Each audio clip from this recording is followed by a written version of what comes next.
நீங்க இப்ப என்ன நிலையில இருக்கிறீங்கன்னு எனக்கு தெரியாது. நீங்க ஒருவேளை யோசிக்கலாம், நான் யோசேப்பை போல ஒரு குழியில இருக்கலாம் என்று சொல்லி யோசிக்கலாம், எரேமியா போல ஒரு குழியில தள்ளப்பட்டேன் என்று சொல்லி யோசிக்கலாம். But I want to tell you, இதை நீங்க சரியா புரிந்து கொண்டு இதை பின்பற்ற ஆரம்பிச்சீங்கன்னா உங்க லைஃப்ல எல்லாரும் பார்க்கிற அளவிற்கு மாற்றம் வரும். எல்லா கண்களும் பார்க்கும். கர்த்தர் நமக்கென்று ஒரு பெரிய மிஷன் வச்சிருக்கிறாரு, நமக்கென்று சொல்லி ஒரு பணியை வச்சிருக்கிறாரு. ஆனால் அந்த பணியை நம்ம செய்ய முடியாதபடிக்கு, அதை பற்றி யோசிக்க கூட முடியாதபடிக்கு, அதை புரிஞ்சு கொள்ள முடியாத அளவிற்கு நம்மளோட வலி அதிகமாக இருக்கிறது.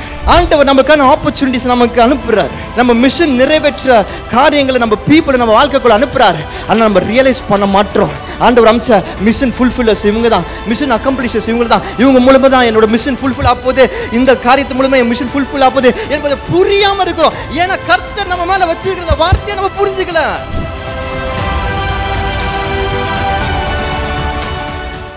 ஹல்லேலூயா, ஹல்லேலூயா. ஆண்டவராகிய இயேசு கிறிஸ்துவின் நாமத்தினாலே இந்த காலை ஆராதனைக்கு, இந்த மாதத்தின் முதல் வாரத்திற்கு உங்களை அன்புடன் வரவேற்கிறேன். கர்த்தர் நல்லவர், அதிசயம் செய்கிறவர். ஆமென். ஹல்லேலூயா. இன்னும் சத்தமா ஹல்லேலூயா. என்ன ஒரு சந்தோஷமான நாளாக இது இருக்கிறது இல்லையா? தேவன் நம் மத்தியில் பிரசன்னமாக இருக்கிறாரு, நம் மத்தியில் அற்புதங்கள் செய்கிறவராக இருக்கிறாரு. கர்த்தர் விசேஷமான காரியங்களை செய்கிறவராக இருக்கிறாரு. ஹல்லேலூயா. ஒரு ராஜா ஒருத்தர் இருந்தார்.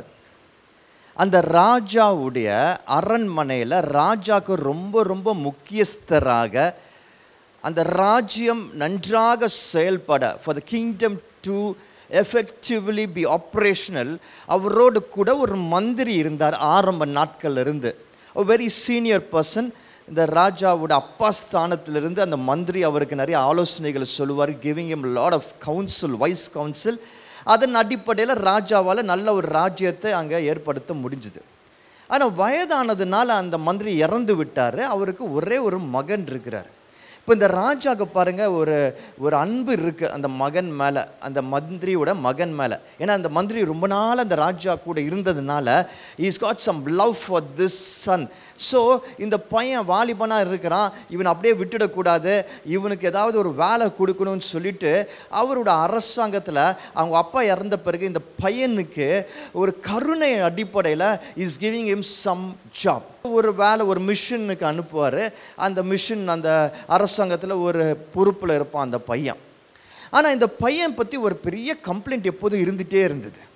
இவனை எந்த வேலையில் வச்சாலும் அந்த வேலையில் லஞ்சம் வாங்கிறத இவன் ஒரு வழக்கமாக வைத்து கொண்டிருந்தான். he was so used to taking bribes. இந்த பிரைப் வாங்கிறது அவனுக்கு ரொம்ப ஒரு பெரிய பிரச்சனையாக இருந்தது. ஸோ அங்கே இருக்கிற மக்கள் அவனை பற்றி கம்ப்ளைண்ட் பண்ணுவாங்க. அந்த ராஜாவுக்கு ரொம்ப கஷ்டமாக இருக்கும். ஆனால் அந்த மந்திரியை நினச்சி இவனை எதுவும் பனிஷும் பண்ண முடியாது. ஸோ அவனை கூப்பிட்டு அவனுக்கு ஆலோசனை சொல்லி என்ன பண்ணுவார், வேறு ஏதாவது ஒரு மிஷனுக்கு அவனை அனுப்புவார். ஸோ அந்த வேறு ஒரு வேலையில் போய் உட்காருவான், அங்கேயும் லஞ்சம் வாங்குவான். இப்படி அவனை கூப்பிட்டு ஆலோசனை கொடுத்து வேற ஒரு மிஷனுக்கு அனுப்புவார், அங்கேயும் போவான், அங்கேயும் லஞ்சம் வாங்குவான். இப்படியே அவர் வெவ்வேறு மிஷன்ஸ்க்கு அவனை அமிச்சாலும், வெவ்வேறு வேலைகளுக்கு அமிச்சாலும், எந்த வேலையில் இருக்கிறானோ அந்த வேலைகள் எல்லாவற்றிலும் லஞ்சம் வாங்குறத ஒரு பழக்கமாக வச்சுருந்தா இவனை திருத்தவே முடியல. சார் ராஜாவுக்கு ரொம்ப கஷ்டமாயிடுச்சு. என்னடா பண்ணுறது, எவ்வளோ வாய்ப்பு கொடுத்துட்டோம், எல்லாரும் சொன்னாங்க அவனை பனிஷ் பண்ணுங்க. நாங்கள் சரி வேணாம், கடைசி அவனுக்கு ஒரு வாய்ப்பு கொடுப்போம், லஞ்சமே வாங்க முடியாத ஒரு வேலை அவனுக்கு கொடுப்போம் அப்படின்னு சொல்லிட்டு அவனை கூப்பிட்டு, உனக்கு இனியிலிருந்து ஒரு பயங்கரமான மிஷன் கொடுக்க போகிறேன். நம்ம பீச் இருக்குல்ல, பீச், அந்த பீச்சில் போயிட்டு நீ ஒரு டேபிள் போட்டு உக்காந்துக்கணும், டேபிள் சேர் போட்டு உக்காந்துக்கணும். உக்காந்துட்டு அந்த பீச்சில் வர ஒவ்வொரு அலையா, வேவ்ஸ் அலையாக எண்ணணும். ஒரு நாளைக்கு எத்தனை அலை அந்த கரையில் தொடுதுன்னு நீ கணக்கு போட்டு எனக்கு கணக்கு சொல்லணும். Every single day you have to give me a report as how many waves hit the shore. இதான் உன்னோட மிஷன் என்று சொல்லி அனுப்பிட்டார். அவனும் போயிட்டு பீச்சில் உட்காந்துட்டான் ஆஃபீஸ் போட்டு. இந்த ராஜாவுக்கு ரொம்ப பெருமையாக இருந்தது. அவர் மந்திரிங்கிட்டலாம் சொன்னார், எப்படி அவனை சரி பண்ணிட்டான் பார்த்தீங்களா, இந்த இடத்துல அவன் லஞ்சமே வாங்க முடியாது, எங்கே லஞ்சம் வாங்குவான், யார்கிட்ட வாங்குவான் அப்படின்னு ரொம்ப பெருமையாக இருந்தார். ஆனால் கொஞ்ச நாள் கழித்து அவருடைய கவர்மெண்ட் அஃபீஷியல்ஸ்லாம் அவர்கிட்ட வந்து சொன்னாங்க, ராஜா அவசரமாக பீச்சுக்கு வாங்கலை அப்படின்னாங்க. என்னாச்சு? இல்லை நீங்கள் அவசரமாக வாங்கலை அப்படின்னு கையோட கூப்பிட்டு போனாங்க. ராஜா பீச்சில் போய் இறங்குறாரு. பார்த்தா அவருக்கு ஒரு பேரதிர்ச்சி காத்துட்டு இருந்தது.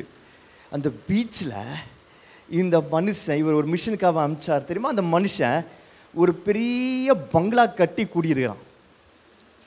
ராஜாவோட அரண்மனை கூட அவ்வளோ சொகுசாக இல்லை, ஆனால் இவன் அவ்வளோ சொகுசான ஒரு மாளிகையை கட்டி இஸ் ஸ்டேயிங் தேர்.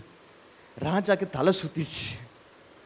அவனை கூப்பிட்டு, எப்பா யாருமே இல்லாத இந்த பீச்சில் கொண்டு வந்து அவனை உட்கார வச்சேன், இங்கே ஒரு மிஷின் கொடுத்தேன், இங்கேயோ நீ எப்படியோ பணம் சம்பாதிச்சு இப்படி பெரிய ஒரு மாளிகை கட்டியிருக்கிறீ, என்ன தான் பண்ண என்று சொல்லி கேட்டவொன்னே அவன் சொன்னான், ஒன்றும் இல்லை ராஜா, கொஞ்ச நாள் உட்காந்து நீங்கள் சொன்ன வேலையை தான் செஞ்சுட்டு இருந்தேன், ஆனால் ரொம்ப போர் அடிச்சுது.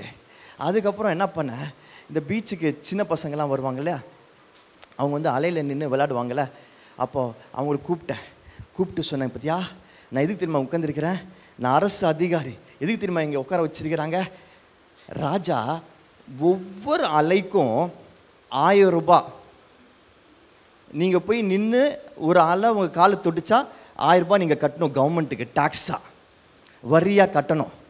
அதனால இப்போது அந்த சின்ன பசங்களை பார்த்து, நீங்கள் 10 முறை இங்கே நின்ட்டீங்க, 10,000 ரூபாய் கொடுத்துட்டு போங்க அப்படின்னு சொன்னேன். அந்த சின்ன பசங்க அப்போல்லாம் முடியாது ரொம்ப அழுதாங்க. அப்புறம் அவங்க அப்பா அம்மாவை கூப்பிட்டு வந்தாங்க. அப்புறம் அவங்க அப்பா அம்மா ஒரு அலைக்கும் 500 ரூபாய் கொடுத்தாங்க. ஸோ அப்படி இங்கே வரவங்கிட்டலாம் நான் காசு வாங்கி கட்டிட்டேன் ராஜா அப்படின்னு சொன்னான். பாருங்கள், வாழ்க்கையில் நம்ம பலருக்கு இப்படி எந்த மிஷனை கொடுத்தாலும், எந்த மிஷனில் நம்ம போனாலும் அதை எப்படி உலகத்தரமாக மாற்றுறதுன்னு நல்லா தெரியும். Or I will put it this way, we are so used, நம்ம எப்படி மாறி இருக்கிறோன்னா ரொம்ப வேர்ல்டியாக மாறி இருக்கிறோம், உலகபூர்வமாக மாறி இருக்கிறோம். உலகத்தில் இன்றைக்கு என்ன நடக்குதோ, என்ன சொல்கிறாங்களோ, எதை பற்றி பேசுகிறாங்களோ, எது கரெக்டுன்னு சொல்லி கொடுக்குறாங்களோ அது கரெக்டுன்னு நம்ம நம்பி அப்படி சிந்திக்க ஆரம்பித்து, அப்படி செயல்பட ஆரம்பித்து, நமக்கு இந்த பூமியில் இருக்கிற ஒவ்வொரு மிஷனையும், ஒவ்வொரு ஒர்க்கையும், ஒவ்வொரு ரெஸ்பான்சிபிலிட்டியும், ஒவ்வொரு இப்படி உலகபூர்வமாக வாழ ஆரம்பிச்சிட்டோம். India are the countries of the world எப்படி மாறி இருக்குன்னா, இன்றைக்கு சிலர் எப்படிப்பட்ட ஒரு நரேட்டிவ், அதாவது எப்படிப்பட்ட ஒரு கதையை கொண்டு வரணும்னு நினைக்கிறாங்களோ, மக்கள் எப்படி சிந்திக்கணும்னு நினைக்கிறாங்களோ, மக்கள் எப்படி நடக்கணும்னு நினைக்கிறாங்களோ அதை சிலர் முடிவு செய்கிறாங்க. அதற்கேற்ற விஷயங்களை நியூஸ் மூலமாகவும் மற்ற காரியங்கள் மூலமாகவும் அவங்க மனசுக்குள்ள, அவங்க புத்திக்குள்ள புகுத்துறாங்க.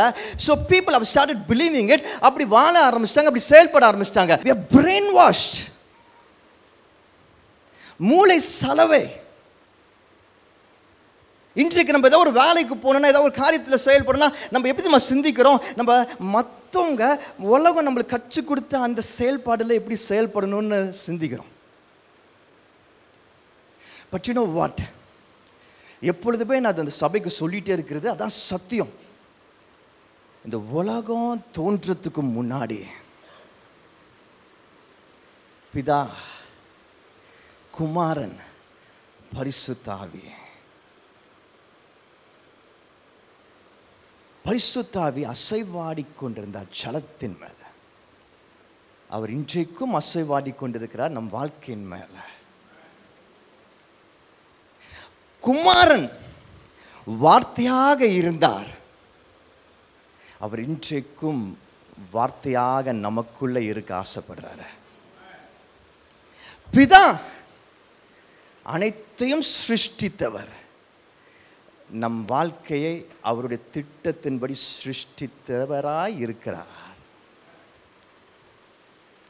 இன்றைக்கு தேவ வார்த்தை இந்த பூமியும் அண்ட சராசரங்களும் உருவாக்கப்படுறதுக்கு முன்பதாகவே இருந்த அந்த வார்த்தையின் அடிப்படையில் நம்ம வாழ்க்கையை மாற்றினோம் என்றால் நம் வாழ்க்கை மாறி ஒரு ஆசீர்வாதமான வாழ்க்கை வேற எதுவுமே இருக்காது.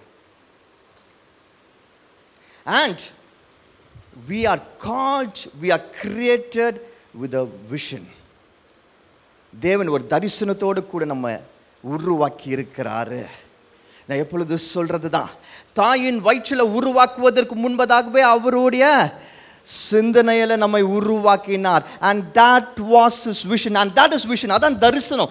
அவர் உள்ளத்தில் தோன்றினது தான் தரிசனம். அந்த தரிசனம் தாயின் வயிற்றில் உருவாக்கப்பட்டது. அந்த தரிசனம் இந்த பூமியில இன்றைக்கு வாழ்ந்து கொண்டிருக்கிறது. அந்த தரிசனம் எதற்காக உண்டாச்சோ அதை சாதிக்கிறதற்காக இன்றைக்கு இட்ஸ் எக்ஸிஸ்டிங். அந்த தரிசனத்தை, அந்த விஷனை செயல்படுத்துறதுக்கு பாருங்க, there is a vision, there is a thought. வெறும் யோசிச்சுட்டே நம்ம உட்கார முடியாது. அந்த யோசிக்கிறத செயல்படுத்தணும் இல்லையா? அதை செயல்படுத்துகிறதற்கு நமக்கு பல்வேறு மிஷன் தேவைப்படுகிறது. நான் சொல்றது புரியுதா? தரிசனம் ஆண்டவர் நம்மை குறித்து நினைத்திருக்கிறது, நம்ம இந்த பூமிக்கு எதற்காக அனுப்பிச்சாரோ அது, that is the vision. But mission, அந்த விஷனை நிறைவேற்றுவதற்கு அந்தந்த காலங்களில், ஒவ்வொரு டைம் ஃப்ரேமில், ஒவ்வொரு சீசனில், ஒவ்வொரு இடத்துக்கு நம்ம செய்ய வேண்டிய, போக வேண்டிய வெஹிக்கிள், அது வாகனம். that's the mission. ஸோ இந்த புது சீரீஸில் உங்கள் எல்லாரையும் என்கரேஜ் பண்ண ட்ரை பண்ணுறோம். நம்ம ஒவ்வொருத்தருக்கும் மிஷன்ஸ் இருக்கிறது. இது நம்ம புரிந்து கொள்ளாமலே இருந்துட்டு இருக்கிறோம், வாழ்ந்துட்டு இருக்கிறோம். அதனால நம்ம வாழ்க்கை ஏனோ தானோ ட்ராக் மாதிரி ஓடிட்டு இருக்கு. நம்ம வாழ்க்கையை குறித்து நமக்கு பாதி நேரம் சந்தோஷம் இல்லை, சமாதானம் இல்லை, ஃபுல்ஃபில்மெண்ட் இல்லை. ஏன் தெரியுமா? Because you are never on a mission. நீங்கள் உங்களுக்கு ஒரு மிஷன் இருக்கிறது, அந்த மிஷனை நான் செயல்படுத்தணும், அந்த மிஷன் மூலமாக நான் விஷன் அடையணுன்ற சொல்லி அந்த உணர்வு நமக்கு பல நேரங்களில் இல்லை. And that's why through this series நம்ம ஒவ்வொருத்தருக்கும் ஆண்டவர் ஞாபகப்படுத்துறது என்னன்னா, உங்கள் ஒவ்வொருத்தருக்கும் மிஷன்ஸ் இருக்கிறது. நீங்கள் உங்கள் வாழ்க்கையில் இருக்கிற அந்த மிஷன்ஸை சரியாக உணர்ந்து அதை அறிந்து அதன்படி ஓட ஆரம்பிச்சிங்கன்னா உங்க விஷனை அடைந்திடுவீர்கள் என்று கர்த்தர் சொல்றார். And I want to tell you, vision, கர்த்தர் கொடுக்கிற விஷனை பார்த்து நம்ம சில சமயத்தில் பயந்துருவோம். என்னடா இவ்வளோ பெரிய காரியத்தை ஆண்டவர் சொல்றாரு, என்னால் அதை செய்ய முடியாது, எனக்கு அது தகுதி கிடையாது, தைரியம் கிடையாது என்று சொல்லி பயப்படுவோம். But that's where mission will help you. ஆண்டவர் உங்களுக்கு கொடுத்துருக்கிற விஷனை நீங்கள் போய் சென்று அடைவதற்கு உங்களுக்கு பயமாக இருக்கலாம். ஆனால் நீங்கள் மிஷனை சரியாக புரிஞ்சுக்கிட்டீங்கன்னா அந்த விஷனை நோக்கி நீங்கள் அந்த மிஷனில் போக போக அந்த விஷனை நோக்கி போயிட்டே இருப்பீங்க. ஒரு காலத்தில் அந்த விஷனில் இருப்பீங்க. And that's exactly what we are trying to do in this series. And இன்றைக்கு chapter 2 பார்க்க போகிறோம். போன வாரம் chapter 1 பார்த்தோம், மிஷன் chapter 1 பார்த்தோம். ஒவ்வொரு வாரமும் ஒரு சாப்டர் பார்க்க போகிறோம். இன்றைக்கு chapter 2. சாப்டர்னு சொல்லும்போது புக்ஸில் சாப்டர்ஸ்ன்னு சொல்லுவாங்க தெரியுமா? அது ஒவ்வொரு பகுதி, ஒவ்வொரு காரியத்தில் ஒரு விஷயம் நம்மளுக்கு கற்றுக் கொடுக்கப்படும். அப்படி ஒவ்வொரு வாரமும் ஒவ்வொரு விஷயம் நம்மளுக்கு கற்றுக் கொடுக்க போகிறார். போன வாரம் நம்ம கற்றுக்கொண்டது மிஷன் கோல்ஸ்ன்னு ஒன்று இருக்குது. மிஷன் என்னன்னு நம்ம உணர்ந்து அதற்கான கோல்ஸ் எழுதணும். என்ன செய்ய போகிறேன், எந்த காலத்துக்குள்ளே என்ன செய்ய போகிறேன், ஸ்பெசிஃபிக்காக தெளிவாக இருக்கணும். என்ன நம்ம வாழ்க்கையின் காரியங்கள் என்று சொல்லி, அதுக்கப்புறம் அதுக்கு ஒரு டைம் ஃப்ரேம் இருக்கணும். எந்த காலத்துக்குள்ளே பண்ண போகிறேன்ற ஒரு டைம் ஃப்ரேம் இருக்கணும். அதுக்கப்புறம் அது மெஷரபிளாக இருக்கணும். அது என்ன அவுட்கம், அதுக்கு என்ன ரிசல்ட்ன்றதை மெஷரபிளாக இருக்கணும். நான் என்னோட மிஷன் கோல்ஸ் போன வாரம் காட்டினேன். அது எப்படி நான் செயல்படுத்துகிறேன், லீவர்ஸ் காட்டினேன். அந்த லீவர்ஸ்க்கு எல்லாம் பெரிய லீவர் ஜபம் இல்லாமல் ஒன்றுமே நடக்காது என்று சொன்னேன். ஆனால் மிஷன் கோல்ஸோட பண்ணுகிற ஜபம் உங்களை தூக்கத்தில் விடாது, உங்களுக்கு ஆண்டோட தரிசனத்தை புரிய வைத்து உங்களை செயல்பட வைக்கும் என்பதை உணர்த்துறேன். மிஷன் 2ல் அடுத்த காரியத்தை நீங்கள் கற்றுக்கொள்ள போகிறீங்க. ரொம்ப எக்ஸைட்டிங்கான விஷயம். ஆனால் அதுக்கு போகிறதுக்கு முன்னாடி உங்ககிட்ட இருந்து ஒரு கமிட்மெண்ட் வேணும். இது சும்மா சண்டே நீங்கள் வந்து சர்ச் அட்டன் பண்ண நானும் என்று சொல்லிட்டு ஒரு 4 விஷயங்கள் நல்லா கை தட்டுற மாதிரி சந்தோஷமாக இருக்கிற மாதிரி ஒரு 3 வாக்குத்தத்த வசனத்தை வாய்ஸை உயர்த்தி நான் பேசும் பொழுது நீங்கள் உற்சாகமாகி போகிற விஷயம் கிடையாது. மிஷன் என்ற சீரீஸ் என்னென்னா, இந்த சீரீஸில் கர்த்தர் சொல்லிக் கொடுக்குற ஒவ்வொரு விஷயத்தையும் நம்ம உள் வாங்கி அதை நம்ம செயல்படுத்த அப்ளை பண்ண ஆரம்பிக்கும் பொழுது எல்லாரும் பார்க்குற அளவிற்கு நமக்குள்ள அந்த மாற்றங்கள் வரும். இது சும்மா வாய்ப்பேச்சுக்கு சொல்கிற விஷயம் கிடையாது. தான் தைரியமாக தோற்று போக நிறைய வாய்ப்பு இருக்குன்னு பிசாசு கூட பேசிக்கிட்டே இருக்கிறான். அதை பற்றி கவலைப்படாமல் என்னோட மிஷன் கோல்ஸை தைரியமாக வெளிப்படையாக உங்களிடத்தில் போன வாரம் காட்டினேன். Because I am taking the challenge. இதுதான் என்னோட மிஷன் கோல்ஸ். இந்த சபை தான் என்னோடய வாழ்க்கையை தெளிவாக பார்க்கக்கூடிய ஒரு இடம். ஆனால் நீங்கள் பார்க்க போகிறீங்க, என் வாழ்க்கையில் இந்த மாற்றங்கள் வருகிறத உங்கள் கண்களில் பார்க்க போகிறீங்க. என்னோட மிஷன் கோல்ஸை நான் உங்கள் முன்னாடி காமிச்சிருக்கிறேன். என் வாழ்க்கை வெளிப்படையாக இருக்கிறது. And you gonna see the difference. இது தேவனோட வார்த்தைன்னு அப்போ நீங்கள் தெரிஞ்சுப்பீங்க. And I want to challenge each one of you. உங்கள் ஒவ்வொருத்தர் வாழ்க்கையிலும் அப்படிப்பட்ட மாற்றத்தை கர்த்தர் கொண்டு வர போகிறாரு. நீங்கள் இப்போ என்ன நிலையில் இருக்கிறீங்கன்னு எனக்கு தெரியாது. You might be in a bit. நீங்கள் ஒரு வேளை யோசிக்கலாம், நான் யோசேப்பை போல ஒரு குழியில் இருக்கலாம் என்று சொல்லி யோசிக்கலாம். எரேமியா போல ஒரு குழியில் தள்ளப்பட்டேன் என்று சொல்லி யோசிக்கலாம். But I want to tell you, இதை நீங்கள் சரியாக புரிந்து கொண்டு இதை பின்பற்ற ஆரம்பிச்சிங்கன்னா உங்கள் லைஃப்பில் எல்லாரும் பார்க்கிற அளவிற்கு மாற்றம் வரும். எல்லா கண்களும் பார்க்கும். I want to challenge you that. அதுக்கு உங்கள் கமிட்மெண்ட் வேணும். கமிட்மெண்ட் என்ன கமிட்மெண்ட் தெரியுமா? 2 கமிட்மெண்ட் தான். நீங்கள் வசனத்தெல்லாம் படித்து கீழ்ப்படிஞ்சு இங்கே சொல்லிக் கொடுக்க போகிறத வீட்டில் போய் தியானித்து செயல்படுத்துகிறவங்க எனக்கு நல்லா தெரியும். அதில் எனக்கு சந்தேகம் கிடையாது. ஆனால் எனக்கு இப்போ தேவையானது வேறு 2 கமிட்மெண்ட். ஃபஸ்ட்டு கமிட்மெண்ட் என்ன தெரியுமா? இன்றைக்கு இந்த சபை பார்க்கும்போது ஃபுல்லாக இருக்குது, சந்தோஷமாக இருக்குது. நம்ம இப்போ எடுத்துருக்குது ஒரு பெரிய mission. we've jumped on to a big mission. ஒவ்வொரு வாரமும் சில காரியங்களை ஆண்டவர் சொல்லி தருவார்.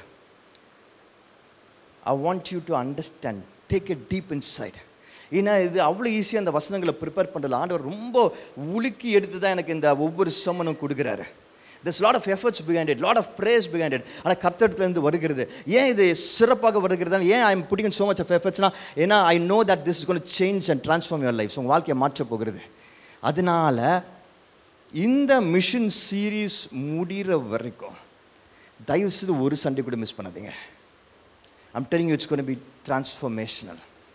சும்மா வந்துட்டு போகிறது கிடையாது. இந்த சர்ச் நம்ம வாழ்க்கையில் மாற்றங்களை எல்லாரும் மண்டே டு சாட்டர்டே பார்க்கறது தான் இந்த சர்ச். ஸோ ஒரு சண்டே மிஸ் பண்ணாமல் இந்த சீரியஸை மிஸ் பண்ணாதீங்க. தயவு செய்து வாங்க. First commitment.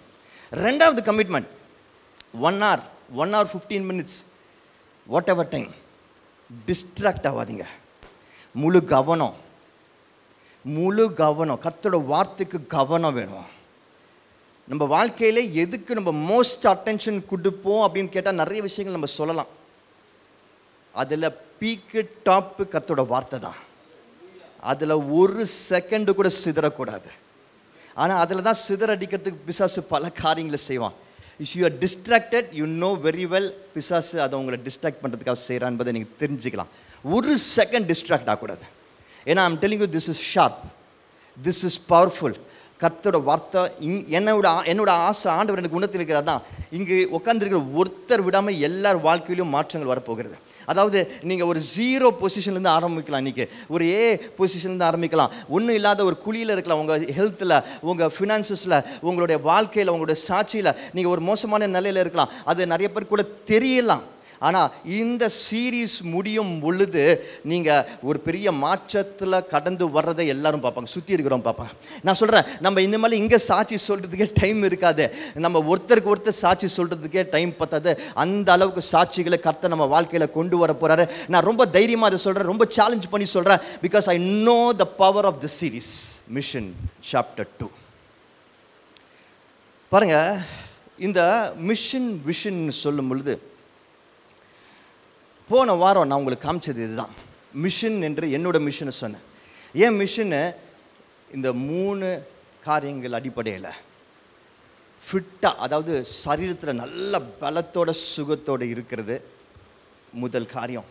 2வது, நான் எந்த காரியங்கள் இருக்கிறனோ, அதாவது பாஸ்டரல் காரியமாக இருக்கட்டும், லீடர்ஷிப் காரியமாக இருக்கலாம், பைபிள் சம்மந்தப்பட்ட காரியமாக எதில் நான் இருக்கிறோன்னு ஆண்டவர் எனக்கு என்ன மிஷன் வச்சுருக்கிறோ அதை நல்லா படித்து அதில் இன்னும் நிறைய நாலேஜை கெயின் பண்ணி, இன்னும் நிறைய லேர்னிங் பண்ணி, சர்டிஃபிகேஷன் பண்ணி, நிறைய ரீட் பண்ணி, அது சார்ந்த பெரிய எக்ஸ்பர்ட்ஸ் கிட்ட அதை பற்றி கேட்டு கற்றுக்கிட்டு நான் இதில் கை தேர்ந்தவனாக மாறணும் என்று சொல்லி ஆசைப்பட்றேன். ஏன்னா ஆண்டவர் ஒரு விஷயத்தை கொடுத்துருக்கிறாருன்னா சும்மா கொடுக்கல. எனக்கு ஒரு சமைக்கிற ஒரு ரெஸ்பான்சிபிலிட்டியை கொடுத்துருக்கிறாருன்னா அது கிஃப்ட். எத்தனையோ பேர் சமைக்க முடியாமல் இருக்கிறாங்க. ஆனால் சமைக்கிற ஒரு கிஃப்ட்டை எனக்கு கொடுத்துருக்கிறாருன்னா அந்த சமையலை நான் பெஸ்ட்டாக இருக்கணும்னு ஏனோ தானும் செய்கிறதில்ல. அந்த சமையலை பற்றி எல்லாம் படித்து கற்றுக்கிட்டு, நிறைய பேர்கிட்ட கேட்டு, எங்கள் வீட்டில் நல்லா சமைக்கிறவங்ககிட்ட அதை பற்றி கேட்டு கற்றுக்கிட்டு அதில் நான் பெஸ்ட்டாக வளர்ந்துட்டே இருக்கணும். ஃபினிஷ். கடைசியில் ஃபினான்ஷியல் பொருளாதாரம் ரொம்ப முக்கியம் பாருங்கள், பேர் கெட்டு போயிடும். ஆனால் அதில் ஒரு முடிவு எடுத்து எப்படியாவது அதில் வெளியே வரணும், அதில் பெஸ்ட்டாக இருக்கணும், அதில் ஸ்டேபிளாக இருக்கணும்னு சொல்லி பல காரியங்களை செய்ய முயற்சி செய்கிறேன். ஸோ இது 3 என்னோட மிஷன். இந்த 3 எதற்குனா, ஆண்டவர் எனக்கு வச்சிருக்கிற தரிசனம் 100 சபைகள், காட்சமி சர்ச் 100 சர்ச் நெட்வொர்க்காக மாறப்போகிறது. ஆண்டவர் வைத்திருக்கிற தரிசனம் 25 சபை வரத்துக்கே நாக்கு தள்ளுது. 100 சபைனா என்ன ஆண்டவரே என்று கேட்ட ஆண்டவர் சொல்ல, அதுதான் உனக்கு மிஷன் கொடுத்துருக்கிறேன்.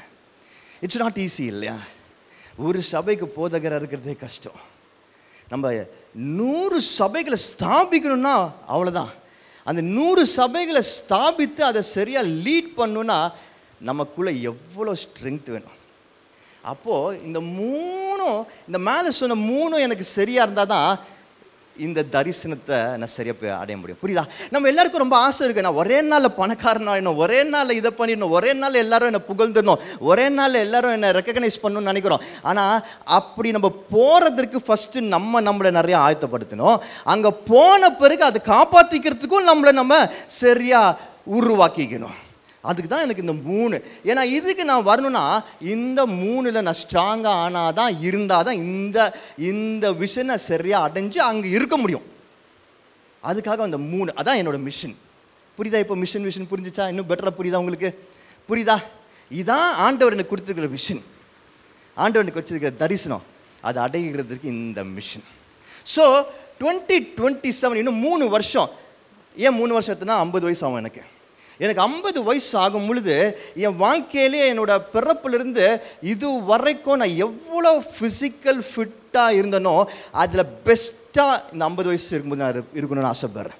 அதாவது எப்படின்னா, என்னோடய பிளட் டெஸ்ட் எடுக்கும்போது, என்னோட மெடிக்கல் ரிப்போர்ட்ஸ் எடுக்கும் பொழுது இது ஒரு 20 வயசுக்கு பையனுக்குள்ள இல்லைன்ற சொல்கிற அளவுக்கு ஃபிட்டாக இருக்க முடியுன்ற நம்பிக்கை எனக்கு இருக்குது. என் ஆண்டவர் கொடுத்துருக்கிற சரீரம், அதுக்காக சில காரியங்களை செய்யணும், அவ்வளோதான். அதை டிசிப்ளினாக செய்ய ஆரம்பிச்சுன்னா முடியும். பட் ஆனால் 50ல் I have taken a challenge that என்னோட பெஸ்ட் ஃபிட்னஸில் நான் இருப்பேன் 50 வயசு போகும்போது.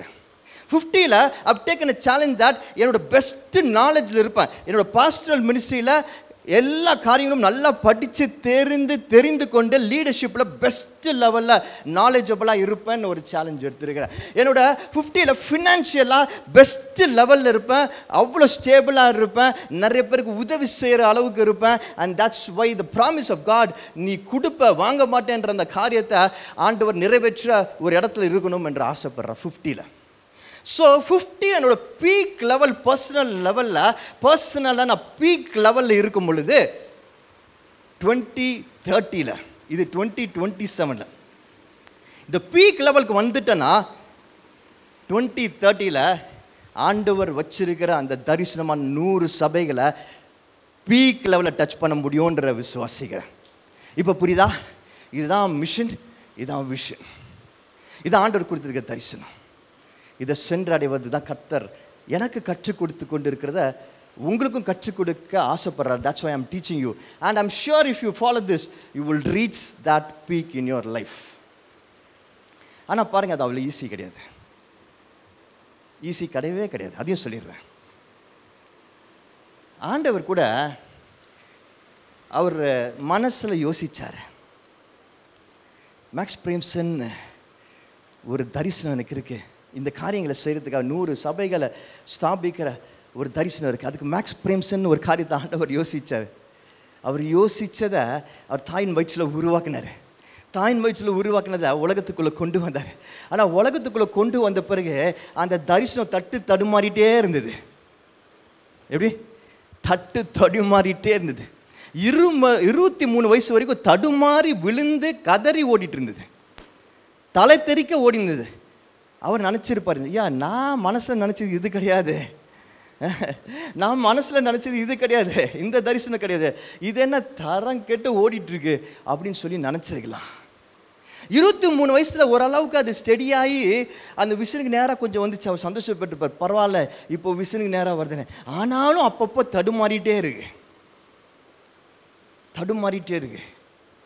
அப்போ அந்த விசன் வந்தவருக்கு எப்படி இருந்திருக்கும்? என்னடா இது, நம்ம யோசித்தது நடக்கலையே இங்கே அப்படின்னு சொல்லி என் வாழ்க்கையை பார்க்கும்போது நினச்சிட்டே இருந்திருப்பார். ஆனால் what I love from God's heart is, and that's my beautiful lesson, ஆண்டவருடைய இருதயத்தில் கற்றுக்கொள்வது பார்க்குறது ஆச்சரியப்படுது என்ன தெரியுமா?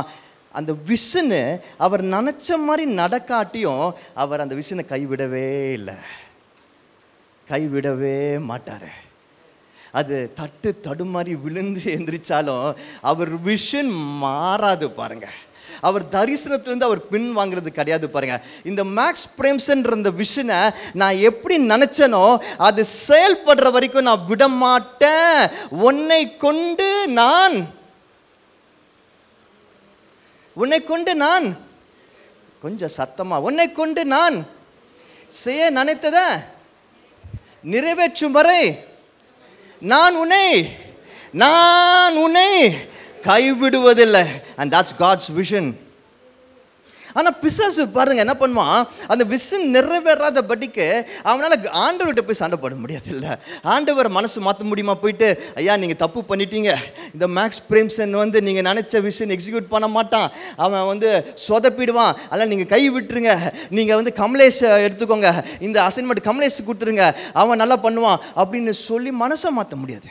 அவர் சொல்ல கமலேஷனுக்கு வேறு விஷயம் வச்சுருக்கிறேன், ஆனால் மேக்ஸ் பிரேம்சனுக்கு வச்ச விஷன் மேக்ஸ் பிரேம்சனுக்கு தான். அவர் மனசை மாற்ற முடியாதுல்ல. ஆனால் பாருங்க, அதனால என்ன செய்வான், நம்ம மனசை மாற்ற ட்ரை பண்ணுவான். அது ஈஸியாக செய்ய முடியும்ல அவனால்? முடியுமா முடியாதா? நம்ம மனசை மாற்றுறதுக்கு நிறைய முயற்சி பண்ணுவான். நம்ம வாழ்க்கையில் விளையாடுவான், நம்ம தடுமாறி விழணும்னு, மிஷினை கைவிடணும்னு சொல்லிட்டு, மிஷினை கைவிட்டால் மிஷின் போயிடுச்சு, தானாக போயிடும். ஸோ அதனால் அந்த மிஷினை கைவிடணும்னு பல விளையாட்டு விளையாடுவான். அவன் விளையாடுற விளையாட்டு பேர் தான் மிஷின் கில்லர். என்னது? மிஷின் கில்லர், மிஷின் கொலையாளி. இந்த மிஷின் கில்லர் எப்படி வேலை செய்யும்னா, பெயின் மூலமாக வேலை செய்யும். வலி. எப்படி?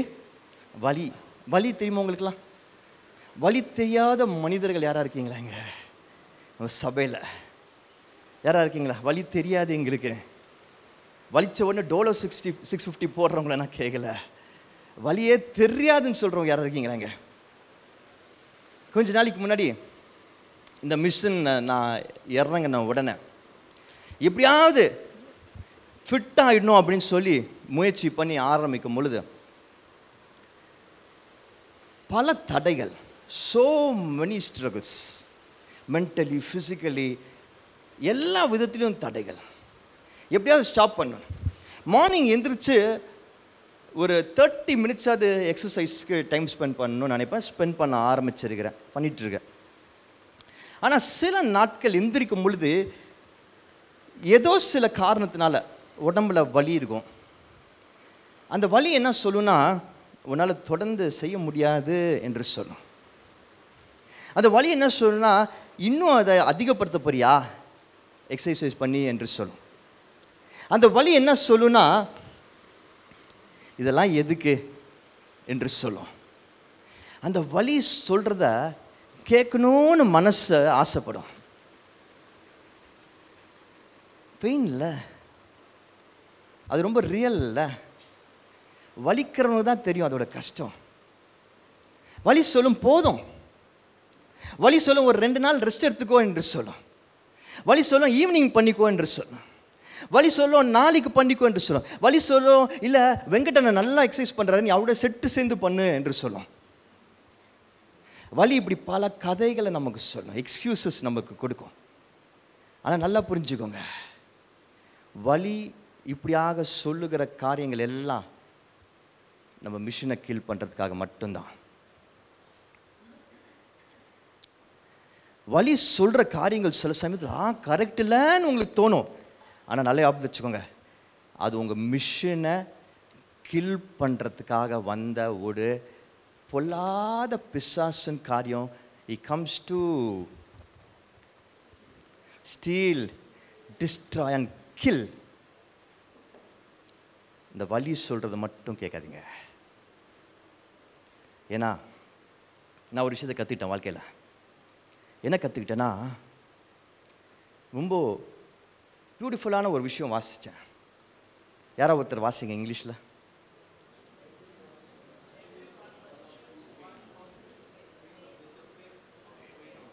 எவ்ரி ஒன், நான் தமிழ் ஆக்கம் பண்ணுறேன், கவலைப்படாதீங்க. Every one must choose one of two pains, the pain of discipline or the pain of regret. English புரிஞ்சவங்க எனக்கு பின்னாடி சொல்லுங்கள். The pain of discipline or the pain of regret. என்ன சொல்லுதுன்னா, நம்ம எல்லாரும் ரெண்டு வழியில் ஏதாவது ஒரு வழி சூஸ் பண்ணி தான் ஆகணும். அதான் இயற்கை, புரியுதா? ரெண்டு வழி அதில் ஏதாவது ஒன்று சூஸ் பண்ணி தான் ஆகணும். முதல் வழி என்னவா சூஸ் பண்ணலான்னா, என்ன வழி?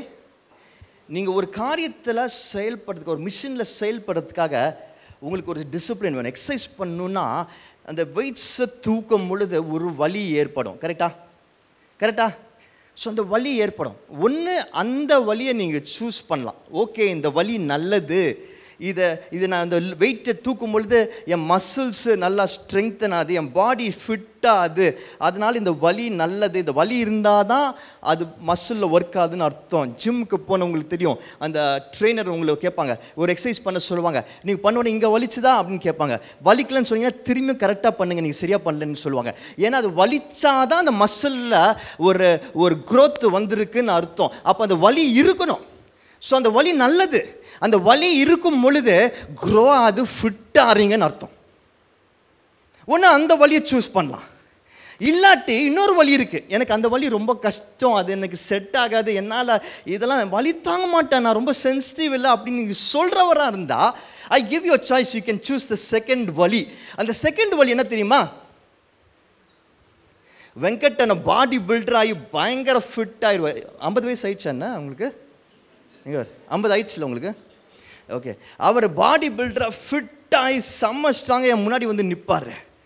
அப்படியே இன்றைக்கி போட்டிருக்க டிஷர்ட்லாம் அப்படியே சும்மா பைசப்ஸ் விங்ஸ் எல்லாம் ஏறி பத்தாத அளவுக்கு நிற்கும். பக்கத்தில் நான் நிற்பேன். நானும் அவரும் ஒன்றா தான் நான் ஆரம்பித்தோம். இன்ஃபேக்ட் நான் தான் அவரை கட்டாயப்படுத்தி மேலே ஜிம்முக்கு போக சொன்னேன். ஆனால் இன்றைக்கி அவர் ஃபிட் ஆகிட்டார்.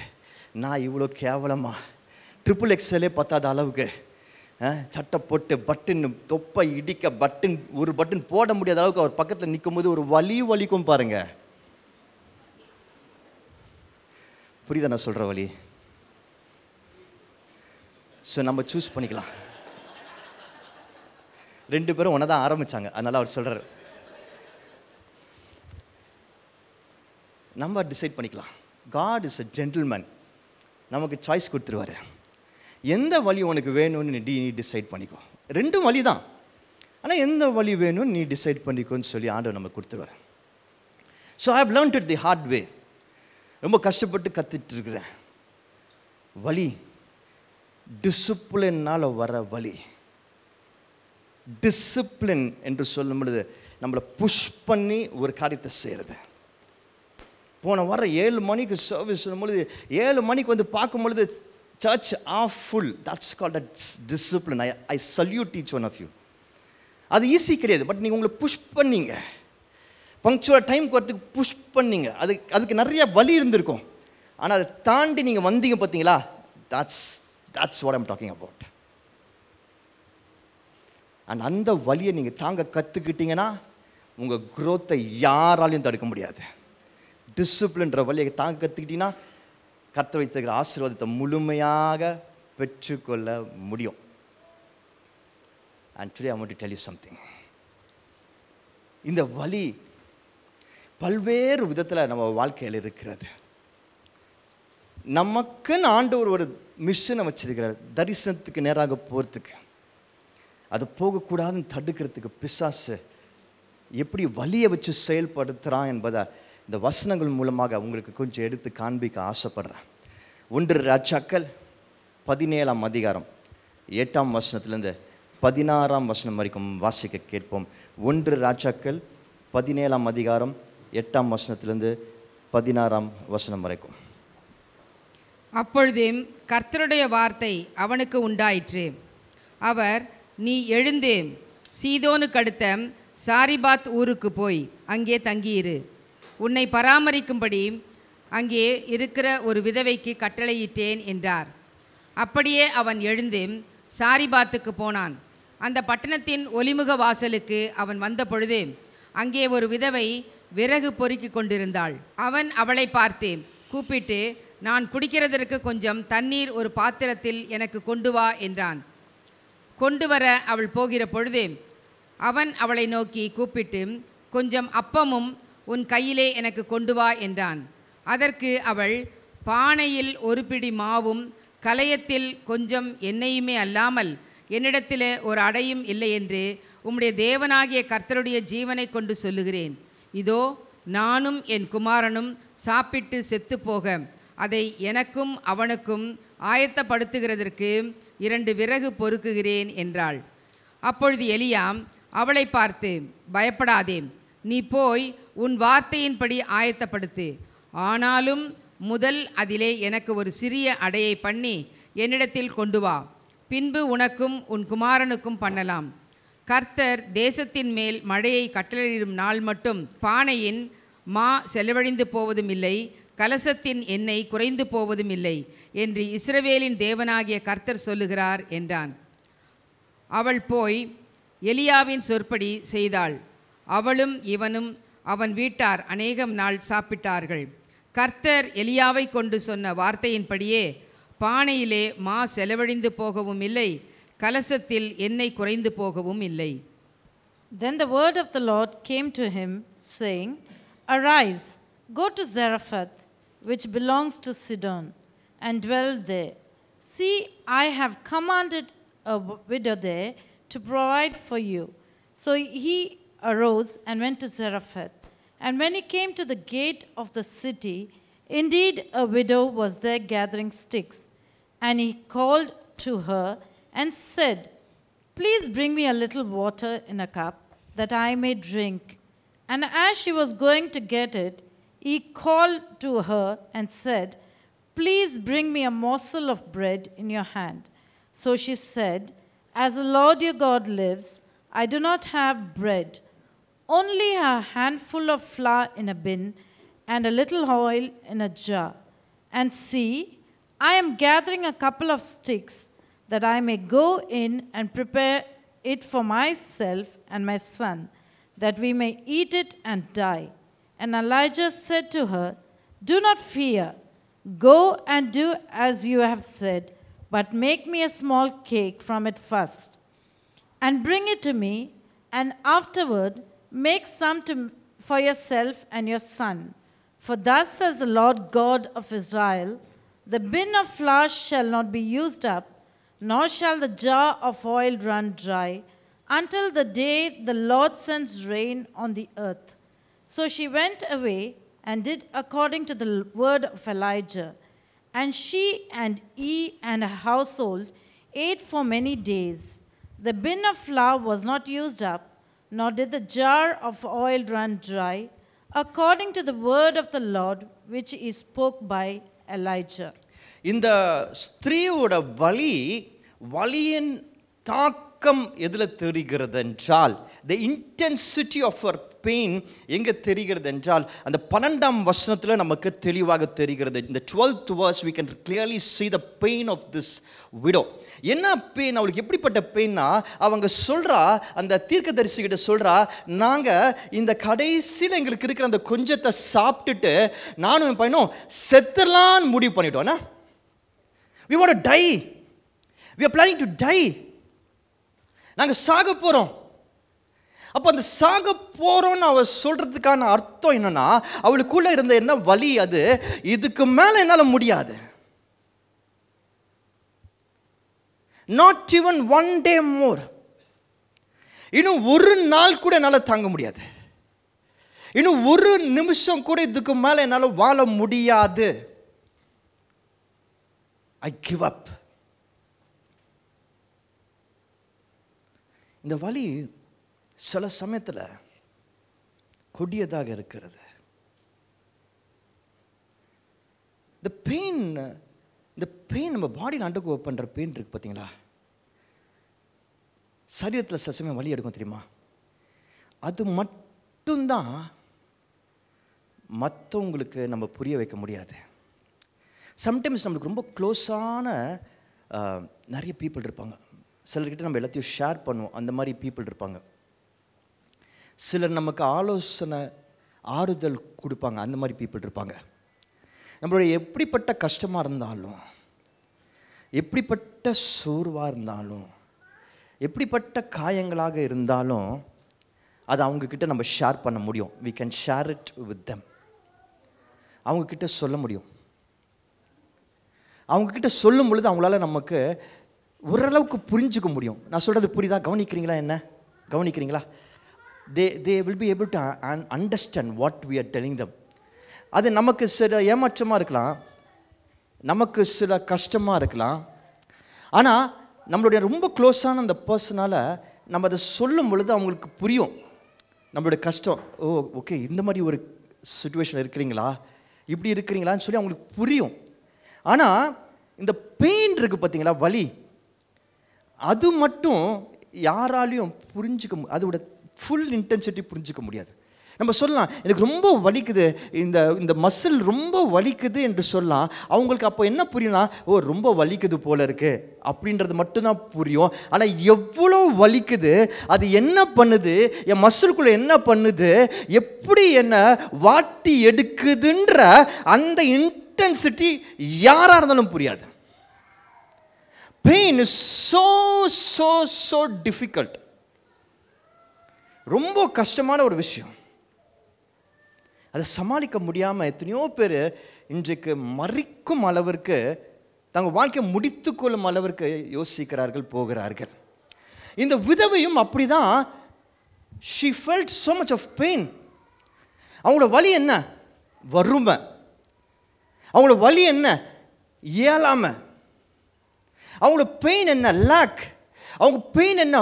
பாவர்ட்டி. அவங்க பெயின் என்ன? என்னால் எதுவுமே செய்ய முடியல, என் பையன் தினமும் பசியில் அழுகிறத பார்த்துட்டு என்னால் ஒன்றும் செய்ய முடியல, I'm not able to two anything. அவங்க பெயின் என்ன? அவங்களுக்கு எதிர்காலம் தெரியல, அவங்களுக்கு ஒரு எதிர்காலமே இல்லை. அவங்கள பொறுத்த வரைக்கும் ஒவ்வொரு நாளும் இப்படி தான் போமா, அடுத்த வேலைக்கு என்ன பண்ணுவேன்னு தெரியலையே, ரொம்ப மோசமாக இருக்கே, வறுமை வேறு இருக்கே, இந்த பூமியில் வறட்சி வேறு, நாங்கள் இருக்கிற பட்டினத்தில் வறட்சி வேறு இருக்கே, நான் எப்படி சமாளிக்க போகிறேன்னு தெரியலையே என்று சொல்லி அவளுக்கு இருக்கிற பெயின் அது. Most of our pain is like that. நம்மளோட பாதி வலிகள் அப்படி தான் இருக்குது. அடுத்தது என்ன செய்கிறதுன்னு தெரியாத ஒரு வலி. நம்மளோட பிரச்சனை மாறாமல் அப்படியே இருக்குது.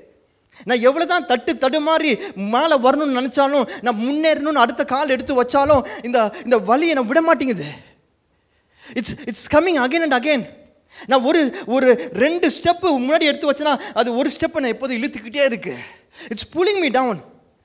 என்னோட ஃபினான்சஸ், என்னோட சரீரம், என்னோட relationships, it's pulling me down. It's paining. நான் எங்கேருந்து மிஷன் பண்ணுறது? நான் எங்கேருந்து மிஷன் பண்ணுறது?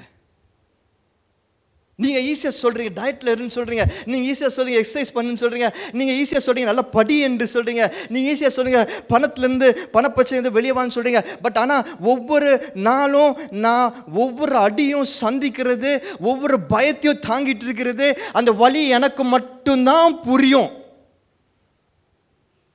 நான் எந்த ஸ்பீடில் மேலே வரணும் அந்த ஸ்பீடில் கீழே விழுந்துடுறேன். இந்த ஸ்திரீயோட வாழ்க்கையை படிக்கும் பொழுது I was so inspired. ஏன் தெரியுமா? இதில் மரணம் தெரிஞ்சாலும், மரணத்தின் வார்த்தைகளின் அடிப்படையில் இந்த பாசேஜ் இருந்தாலும், ஒரு விஷயத்தை நான் பார்த்தேன். என்ன பார்த்தேன்னா, கர்த்தர் அந்த விதவைக்கு ஒரு கட்டளையிட்டு இருந்தார்.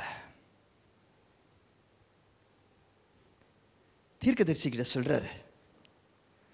தீர்க்கதரிசிக்கிட்ட 8ஆம் வசனத்தில் இப்படியாக சொல்றாரு, அப்பொழுது கர்த்தருடைய வார்த்தை அவனுக்கு உண்டாயிற்று. 9ஆம் வசனத்தில் இப்படி சொல்றாரு, நீ எழுந்து சீதோனுக்கு அடுத்த சாரிபாத் ஊருக்கு போய் அங்கே தங்கியிரு, உன்னை பராமரிக்கும்படி அங்கே இருக்கிற ஒரு விதவைக்கு கட்டளையிட்டேன். விதவைக்கு கர்த்தர் ஒரு மிஷன் கொடுத்திருக்கிறாரு. மிஷன் என்ன மிஷன்? என்ன மிஷன்? தீர்க்கதரிசியை பராமரிக்கிற மிஷன். யார் இந்த தீர்க்கதரிசி? எலியா. அன்றைய காலகட்டத்தில் வெரி பவர்ஃபுல் ப்ராஃபட். அந்த ப்ராஃபட்டை பராமரிக்கிற ஒரு மிஷனை இந்த விதவைக்கு கர்த்தர் கொடுத்திருக்கிறார். இப்போ இந்த மிஷனை இவ செயல்படுத்தணும். ஆனால் அவள் செயல்படுத்தாத படிக்கு அவளுக்கு வலி, வறுமை என்கிற வலி, வறட்சி என்கிற வலி. You understand what I'm trying to say? And I see lot of this woman here in this room. இந்த இடத்துல, இந்த ஆலயத்தில் இந்த ஸ்திரீயை போல பல பேரை நான் பார்க்கிறேன், என்னை உட்பட. கர்த்தர் நமக்கென்று ஒரு பெரிய மிஷன் வச்சிருக்கிறாரு, நமக்கென்று சொல்லி ஒரு பணியை வச்சிருக்கிறாரு. ஆனால் அந்த பணியை நம்ம செய்ய முடியாத படிக்கு, அதை பற்றி யோசிக்க கூட முடியாத படிக்கு, அதை புரிஞ்சு கொள்ள முடியாத அளவிற்கு நம்மளோட வலி அதிகமாக இருக்கிறது. Do you understand what I'm saying? நான் சொல்கிறது புரியுதா? உங்களுக்கு புரியுதா நான் சொல்கிறது? நம்ம அதை பற்றி யோசிக்க கூட முடியல. எத்தனை பேர் இங்கே மிஷனை பற்றி இதுக்கு முன்னாடி யோசித்துருக்கிறீங்க?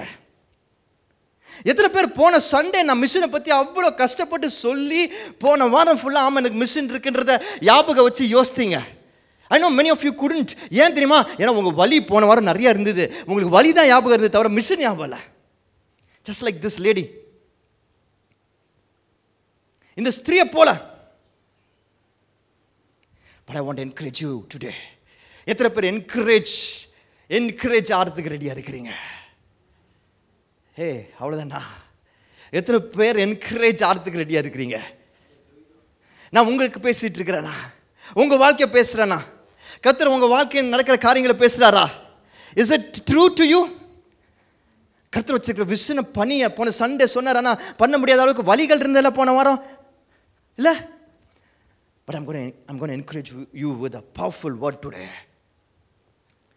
இந்த ஸ்திரீக்கு வலி இருந்தது. கர்த்தர் வைத்த மிஷன் அவளால் யோசிக்க கூட முடியல. அதை விட்டுட்டு அந்த மிஷனுக்கு தோதுவான தன் உயிரே விட்டுறதுக்கு ரெடியானா. But I want to tell you something today. எல்லா பெயினுக்கும், எல்லாரும் சொல்லுங்களேன், எல்லா பெயினுக்கும், எல்லாரும் சொல்லுங்க, எல்லா பெயினுக்கும் சொல்லுங்க, எல்லா பெயினுக்கும் ஒரே பெயின் கில்லர் இருக்கியா? எல்லா பெயினுக்கும் ஒரு கில்லர் இருக்கு. And I see that killer here in this beautiful passage. 3 விஷயங்கள் I'm going to teach you very fast. கற்றுக்கொண்டு உங்க மிஷன்ல ஜெயிக்க ரெடி ஆயிடுங்க. ஓகே? ஓகேயா இல்லையா? First thing that I want to tell you is சொல். என்னது? சொல் அப்படின்னா சொல்னா என்னது? செல்லா?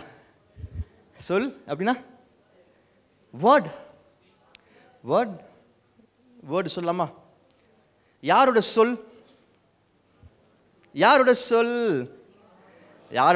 சொல்லுங்களேன். கர்த்தருடைய சொல். இந்த ஸ்திரீ பாருங்க, இந்த ஸ்திரீக்கு கர்த்தரோட வார்த்தை இருந்ததா? ஓகே. கர்த்தரோட வார்த்தை வேற யார்கிட்ட இருந்தது? எலிஜா கிட்ட இருந்தது. ஸோ கர்த்தர் நியூட்ரலாக இருக்கிறார். எலிஜாக்கோ வார்த்தை கொடுக்குறாரு, அந்த ஸ்திரீக்கோ வார்த்தை கொடுக்குறாரு. கரெக்டா இல்லையா? But look at verse 9. 9ஆம் வசனத்தில் நம்ம என்ன வாசிக்கிறோம்? கர்த்தர் என்ன பண்ணாரு? எலிஜா கிட்ட என்ன சொல்றாரு? சாரி பாத் என்ன சொன்னாரு? விதவைக்கு கட்லேட்டன். எல்லாரும் சொல்லுங்க, கமான். கட்லேட்டன் இங்கிலீஷ்ல கமாண்டட். ஸோ நல்லா கவனிச்சுக்கோங்க. எலிஜா கிட்ட பேசுறாரு. எலிஜா கிட்ட பேசின பிறகு தான் எலிஜா அந்த ஸ்திரியை பார்க்க போறாரு. கரெக்டா இல்லையா? புரியுதா இல்லையா? ஸோ இப்போ எலிஜா கிட்ட என்ன சொல்றாரு?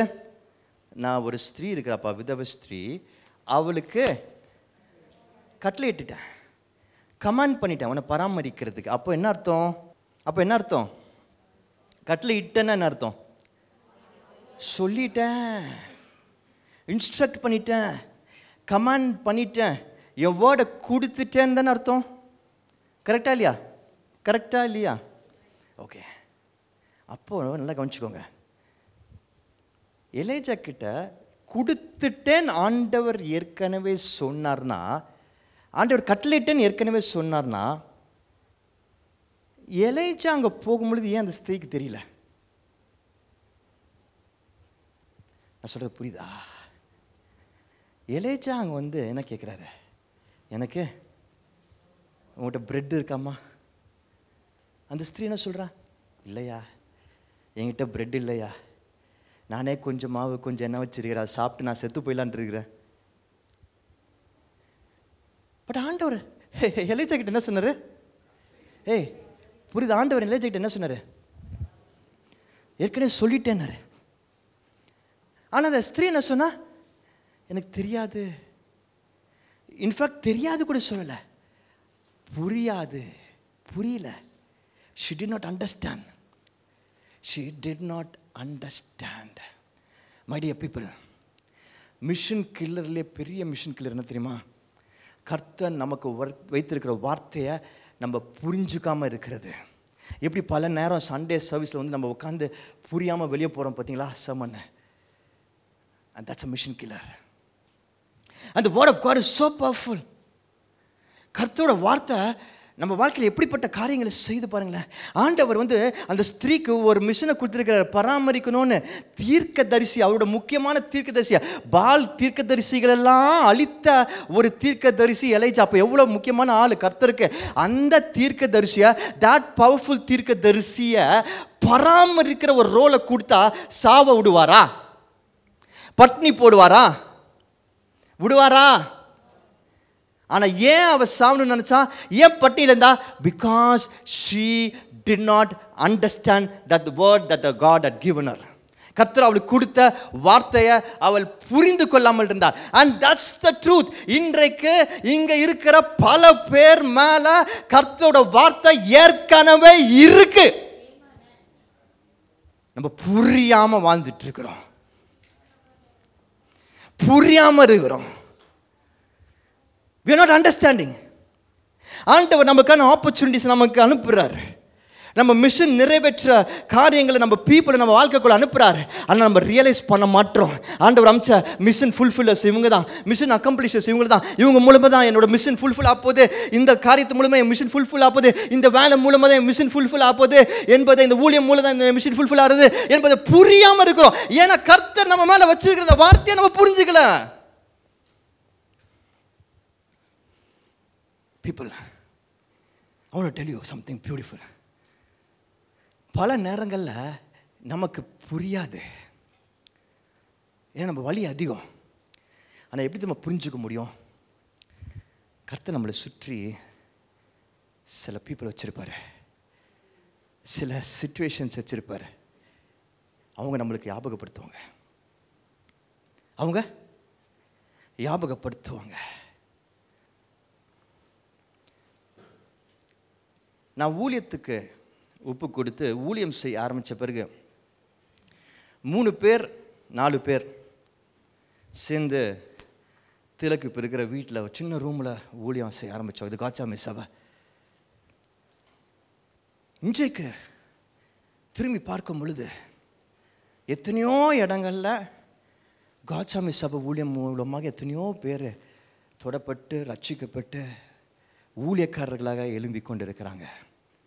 நேற்று தினத்தில் ஒன் ஆஃப் த கேம்பஸ்க்கு போகிறோம். இங்கே அங்கே விபிஎஸ் லாஸ்ட்டு ஆல்மோஸ்ட் 100 பிள்ளைங்க அந்த இடத்துல, சின்ன பிள்ளைங்க. எங்களுக்கெல்லாம் அப்படியே கண்ணில் தண்ணி வந்துடுச்சு. குட்டி பிள்ளைங்க வசனத்தை மனப்பாடமாக அவ்வளோ அழகாக ஒவ்வொரு நாள் வசனத்தையும் சொல்கிறாங்க.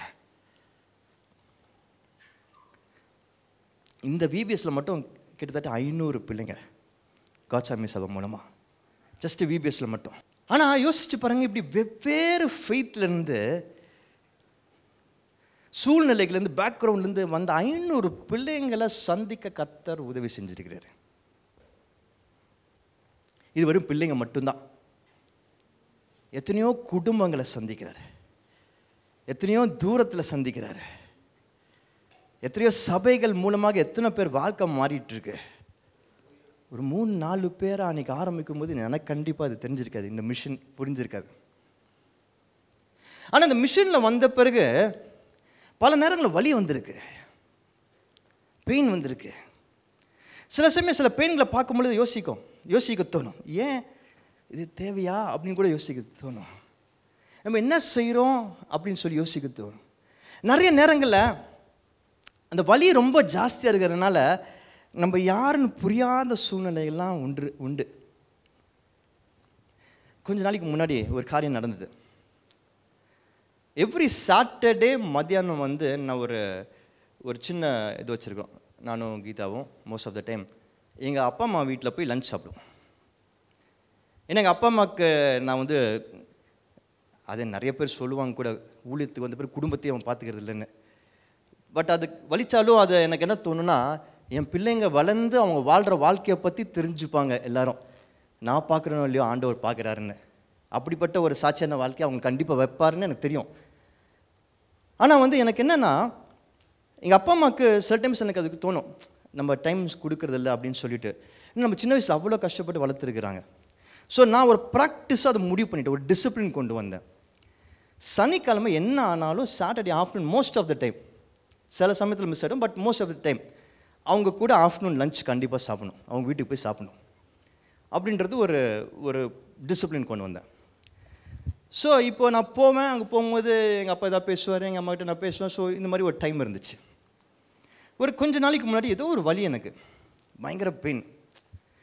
அப்போ வந்து வாழ்க்கை குறித்து ஊழியம் அப்படிலாம் ஒரு நிலமை இருக்கும்ல, சில டைம்ஸ் நம்மளுக்கு வரும்ல, அப்படி ஒரு சுச்சுவேஷன்.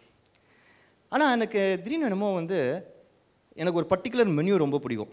சாப்பாடில் வந்து ஒரு சாப்பாடு ரொம்ப பிடிக்கும், ஒரு காம்பினேஷன். உடனே எங்கள் அம்மாவுக்கு ஃபோன் பண்ணி சொல்கிறேன், ஒரு வெனஸ்டே அன்றைக்கி ஃபோன் பண்ணி சொல்கிறேன் நினைக்கிறேன், வெனஸ்டே தேர்ஸ்டேயோ. இந்த சனிக்கிழமை நான் வரும்பொழுது இந்த காம்பினேஷன் சாப்பாடு செஞ்சிடறீங்களா? அவங்களுக்கு தெரியும் எனக்கு அது ரொம்ப பிடிக்கும்னு. ஆனால் ரொம்ப நாளாச்சு அவங்களும் அதை செஞ்சு நான் அங்கே போய் சாப்பிட்டு. நான் இப்போலாம் வர கொஞ்ச நாள் டயட்டுன்னு ரொம்ப சீன் போடுறேன்னா, அதனால் அவங்களுக்கு என்ன கொடுக்குன்னு தெரியாது. எங்கள் வீட்லையும் அப்படி தான் ரொம்ப குழம்பி போவாங்க. ஸோ அவங்களுக்கு ரொம்ப சந்தோஷம் இந்த காம்பினேஷன் நான் சொன்ன உடனே. ஆனால் அந்த காம்பினேஷனில் கொஞ்சம் கஷ்டம் இருக்குது. என்ன கஷ்டம்னா, பரவாயில்ல சொல்லிடலாம், எலெக்ஷனுக்கு அப்புறம் தான் எல்லாம் யோசிக்கணும், இப்போ யோசிக்க வேணாம், ரிசல்ட்டுக்கு அப்புறம் தான் பயப்படணும். கருவாடு யாராவது முகம் சொல்லிக்கிறீங்களா எங்கள் கருவாடுனா? இல்லை, ஓகே, சூப்பர். இல்லை, நம்மலாம் ஒரே கோஷ்டி தான். கருவாடு சாம்பாரும் கருவாடும், வஞ்சிர கருவாடு வறுத்ததும், அதில் தொக்கும் அவ்வளோ சூப்பர் காம்பினேஷன். எத்தனை பேர் ஹல்லேலூயா சொல்கிறீங்க? ஹல்லேலூயா. பாருங்கள், அது ரொம்ப பிடிச்ச எனக்கு ஒரு காம்பினேஷன். ஸோ எங்கள் அம்மா கிட்ட சொல்கிறேன், இது நீங்கள் செஞ்சு நான் சாப்பிட்டு ரொம்ப நாள் ஆச்சுமா, செஞ்சுருங்க. உடனே எங்கள் அம்மா ரொம்ப சந்தோஷம், பயங்கர சந்தோஷப்பட்டு, அப்படியே சின்ன குழந்தை ஒரு எக்ஸைட்மெண்ட் அவங்களுக்கு.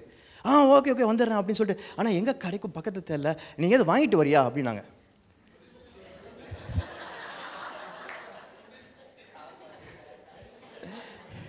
அது குறிப்பாக இந்த வால்டெக்ஸ் ரோடு தெரியும்ல, மின்ட்டு பக்கம் போனால் சுகந்த வாசனை அடிக்குமே. நிறைய பேருக்கு விண்டோ ஷாப்பிங்லாம் பிடிக்கும்ல. விண்டோ ஷாப்பிங் பண்ணாலும் மாலில் தான் போய் ஷாப்பிங் பண்ணுவாங்க. நான்லாம் வந்து அந்த ரோட்டில் போகிறதுக்கு எனக்கு பிடிக்கும். ஏன்னா காரில் போகும்போது அந்த கருவாடு கடையை பார்த்துட்டு போனாலே ஒரு சந்தோஷம் வரும். ஆனால் பிரச்சனை என்னென்னா, அங்கே காரை நிறுத்தி போய் வாங்குறது சும்மாவே சோம்பேறித்தான் நம்மளுக்கு. சரி, ஓகேம்மா அப்படின்னு சொல்லிட்டு நான் என்ன பண்ணேன், கண்டிப்பாக நான் வாங்கிட்டு வந்துடுறேன், நான் வாங்கிட்டு வந்து கொடுத்துறேம்மா நாளைக்கு அப்படின்னு சொல்லிட்டு நான் என்ன பண்ணேன், ஜெப்டோ, பிளிங்கிட்டு, ஸ்விக்கி, இன்ஸ்டாமார்ட்டு, இருக்கிற எல்லா டெலிவரி ஆப்ஷன்லேயும் ட்ரை ஃபிஷ், கருவாடு, என்னென்ன பேர்லாம் போட முடியுமோ போட்டு பார்த்தேன். ஆனால் எல்லாத்தையும் டெலிவர் பண்ணுறாங்க டான்சன். இந்த கருவாடை மட்டும் டெலிவர் பண்ண மாட்டாங்க. என்ன பண்ணுறது தெரியல, ஏதாவது நம்ம முடிவெடுக்கணும். எங்கேயுமே கருவாடு மட்டும் கிடைக்கல. சரி, ஒரே வேதனை ஆயிடுச்சு எனக்கு. ஃப்ரைடே ஆயிடுச்சு, பயங்கர வேலை வேறு. நானும் போகணும்னு நினச்சேன். யூஸ்வலாக நவீன், ஸ்டீஃபன் அப்படின்னு கூப்பிடுவேன். ஆனால் பாவம் அந்த வாரம் அவங்க வேறு பிஸியாக இருந்தாங்க. சரி, அவங்கள போய் கருவாடு வாங்க அனுப்பினா நல்லா இருக்காதுல்ல. சரி, நம்ம தான் போகணும் போல இருக்குது இந்த கருவாட்டுக்கு அப்படின்னு சொல்லி நினச்சிட்டு. ஆனால் ஃப்ரைடே நைட் ஆயிடுச்சு, மறந்துட்டேன். ஏன்னா நிறைய வலி இருக்குல்ல நம்மளுக்கு, அதில் மறந்துட்டேன். நைட்டு 11 மணிக்கு எங்கள் அம்மா மெசேஜ் அனுப்புகிறாங்க, யுவர் கருவாடு இஸ் ரெடி. எனக்கு ஒன்றும் புரியல. உங்கள் அப்பா நீ கேட்டேன்னு ரொம்ப சந்தோஷப்பட்டு ஆட்டோக்காரரை வர சொல்லிவிட்டு அவரே அந்த வால்டாக்ஸ் மார்க்கெட்டு போயிட்டு அவரே பார்த்து வாங்கிட்டு வந்துட்டார் உனக்காக அப்படின்னு சொன்னாங்க. ஸோ சாட்டை அங்கே போய் சாப்பிட்றது அவ்வளோ சந்தோஷமாக அவங்க ரெடி பண்ணி வச்சுருந்தாங்க. எனக்கு அப்போ ஒரு விஷயம் எனக்கு ரொம்ப புரிஞ்சுது. நான் எப்போதும் ஒரு காரியம் நினைக்கிறது உண்டு. ஒரு 1 hour ஆயிடுச்சான். எப்போதும் ஒரு காரியம் நினைக்கிறது உண்டு. என்னென்னா, சில சமயம் நம்ம ரொம்ப க்ளோஸான பீப்புள் அவங்களுக்கு நம்ம இவ்வளோ ஓடுறோம், எனக்கு ஒரு கில்ட்டி ஃபீலிங் இருக்கும். அப்பா அம்மா நம்ம பெருசாக பார்த்துக்கல, ஃபேமிலியை பெருசாக நம்ம பார்த்துக்கல, நிறைய பேர் கூட சொல்கிறாங்க நம்ம பார்த்துக்கல, நம்ம தப்பு பண்ணுறோம் அப்படின்னு சொல்லி நினச்சிட்டே இருப்பேன். ஆனால் அதுக்கு நடுவில் நான் ட்ரை பண்ணுவேன், என்னோடய பெஸ்ட்டு என்னெல்லாம் முடியுதோ அதெல்லாம். ஏன்னா வசனத்தின் படி நம்ம வாழணும்ல, அதை நான் ட்ரை பண்ணுவேன். ஆனால் அன்றைக்கி எனக்கு ஒரு பியூட்டிஃபுல்லான ஒரு லெசன். என்ன லெசன்னா, எங்கள் அப்பா அம்மாவுக்கு ஒரு விஷயம் நல்லா தெரிஞ்சிருக்கு. And they've been doing this regularly. இன்றைக்கி நான் ஒரு ஊழியக்காரன்னா, இத்தனை 1000 பேருக்கு ஊழியம் செய்ய முடியுதுன்னா, தேசங்களை தாண்டி பீப்புளில் இம்பேக்ட், கர்த்தருக்காக இம்பேக்ட் பண்ண முடியுதுன்னா, அதில் முக்கியமான காரணம் பீப்புள் லைக் திஸ். ஒரு நாள் அவங்க எனக்கு கம்ப்ளைண்ட் பண்ணதே கிடையாது. ஒரு நாள் எங்களை பற்றி பின்னாடி யார்கிட்டையும் அவங்க குறை சொன்னதே கிடையாது.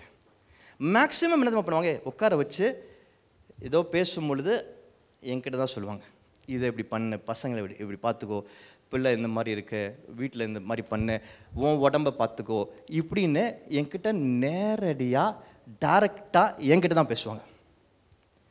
பின்னாடி குறை சொன்னதே கிடையாது. நான் ஒரு வாட்டி கேட்கும் பொழுது கூட சொன்னாங்க, கர்த்தர் உன்னை கொண்டு செய்கிற காரியங்களை பார்க்கும் பொழுது எங்களுக்கு அவ்வளோ சந்தோஷமாக இருக்கு. மற்ற பிள்ளைங்க மாதிரி எப்பொழுதும் அப்பா அம்மாவை பார்த்துக்கிட்டு தாங்கிட்டு நீ இல்லை, பரவாயில்ல, என் தங்கச்சி எனக்கும் சேர்த்து டபுளாக பண்ணுறாது. ஆனால் நீ கர்த்தரால் தெரிந்து கொள்ளப்பட்டவன். And you're on a mission. பல பேரை சந்திக்க, பல பேருக்கு மகனாக நிற்க, பல பேரோட வாழ்க்கையில் இயேசுப்பாவின் மூலமாக மாற்றம் கொண்டு வர அந்த மிஷனை நாங்கள் அண்டர்ஸ்டாண்ட் பண்ணியிருக்கிறோம். அதனால் அவங்க சொல்லாமல் இதெல்லாம் செய்கிறாங்க. நான் சொல்கிறேன் பாருங்களேன், பிக்கெஸ்ட் பெயின் கில்லர். பல சமயம் நம்மளுக்கு புரியாது, நமக்கு இருக்கிற வலி நமக்கு வேதனையை கொடுக்கும், நம்ம மிஷனை மறக்க செய்யும். ஆனால் நீங்கள் சுற்றி பார்க்கும் பொழுது, just open your eyes and see, கண்களை திறந்து பாருங்கள், உங்களை சுற்றி இருக்கிற மனிதர்கள் உங்களுக்கு புரிய வைப்பாங்க, நல்ல விதத்திலும் கெட்ட விதத்திலும். நீங்கள் எவ்வளோ பெரிய ஒரு மிஷனரி என்று சொல்லி, கர்த்தருக்கென்று எவ்வளோ பெரிய மிஷனரி என்று சொல்லி. சிலர் தான் ஆண்டவர் குவாலிஃபை பண்ணுறாரு. அழைக்கப்பட்டவரோ அநேகர், தெரிந்து கொள்ளப்பட்டவரோ சிலர். அந்த தெரிந்து கொள்ளப்பட்டவர்களில் நான் இருக்கிறேன். அதுக்கு பல தியாகங்கள் செய்ய வேண்டியது இருக்கும். ஆனால் அந்த தியாகங்களை சரி கட்டுவதற்கு ஆண்டவர் உங்களை சுற்றி மனிதர்களை வச்சிருப்பாரு, உங்களை உற்சாகப்படுத்துறதுக்கு, உங்களை இன்னும் ஓட வைக்கிறதுக்கு. And we are called for a vision and we are on a mission.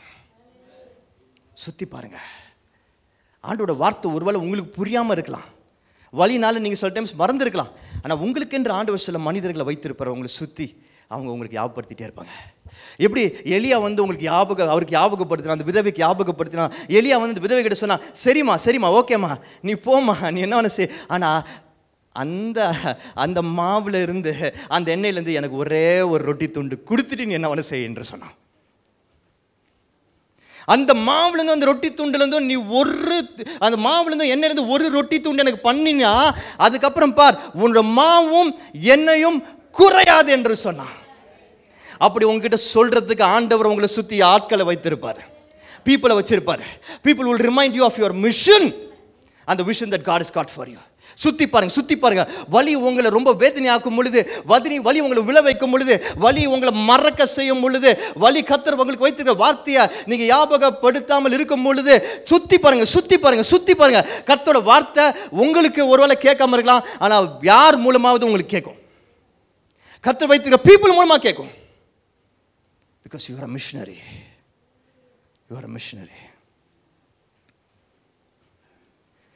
ஆற்றல். What is ஆற்றல்? ஆற்றல் என்ற என்ன? ஆற்றல் என்ன?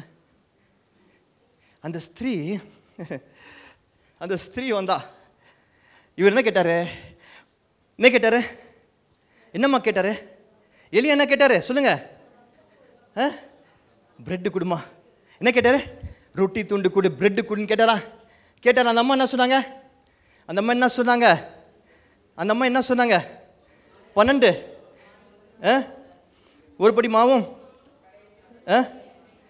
சொல்லுங்களேன், கொஞ்சம் என்னிடத்தில் ஒரு அடையும் இல்லையே, ஒரு அடையும் இல்லை என்று, ஒரு அடையும் இல்லை என்று என்ன சொல்லுங்க, ஒரு பிரெட்டும் என்கிட்ட இல்லை. என்ன சொன்னாங்க? என்கிட்ட பிரெட் இல்லைன்னு சொன்னாங்க. அவர் என்ன கேட்டாரு? அவர் அந்த ஸ்ரீகிட்ட என்ன கேட்டார்? சொல்லுங்களேன், பேசுங்களேன். என்ன கேட்டாரு? அவர் அந்த ஸ்ரீகிட்ட என்ன கேட்டாரு? பிரெட் கேட்டார். அந்த அம்மா என்ன சொன்னாங்க? பிரெட் இல்லைன்னு சொன்னாங்க. கமான் பீப்புள், அவர் அந்த ஸ்ரீகிட்ட என்ன கேட்டாரு? பிரெட் கேட்டார். அவங்க என்ன சொன்னாங்க? பிரெட் இல்லை சொன்னாங்க. அவர் என்ன கேட்டாரு? பிரெட் கேட்டார். ஆனால் அவங்க என்ன சொன்னாங்க? என்கிட்ட இல்லைன்னு சொல்கிறாரு. உங்ககிட்ட என்ன கேட்குறாரு ஆண்டவர்? உங்களோட ஊழியத்தை கேட்குறாரு. உங்ககிட்ட ஆண்டவர் என்ன கேட்குறாரு? உங்களுடைய அந்த வேலையை கேட்குறாரு. உங்கள்கிட்ட ஆண்டவர் என்ன கேட்குறாரு? நீங்கள் இந்த காரியத்தை எனக்காக செய்யணும்னு சொல்லி கேட்குறாரு. ஆனால் நீங்கள் என்ன சொல்கிறீங்க? என்கிட்ட இல்லை ஆண்டவரே என்று சொல்கிறீங்க. ஆனால் பாருங்களேன், அந்த அம்மா கிட்ட திரும்பி அவர் சொல்கிறார், போ உங்கள்கிட்ட இருக்கிறதுல வச்சு எனக்கு ஒரு ரொட்டி செய் என்று சொல்கிறாரு. இப்போ அவங்ககிட்ட என்ன இருந்துச்சு? அவங்ககிட்ட ரெடிமேடா ரொட்டி இல்லை, ஆனால் ரொட்டி செய்ய வேண்டிய இன்கிரீடியன்ஸ் இருந்தது.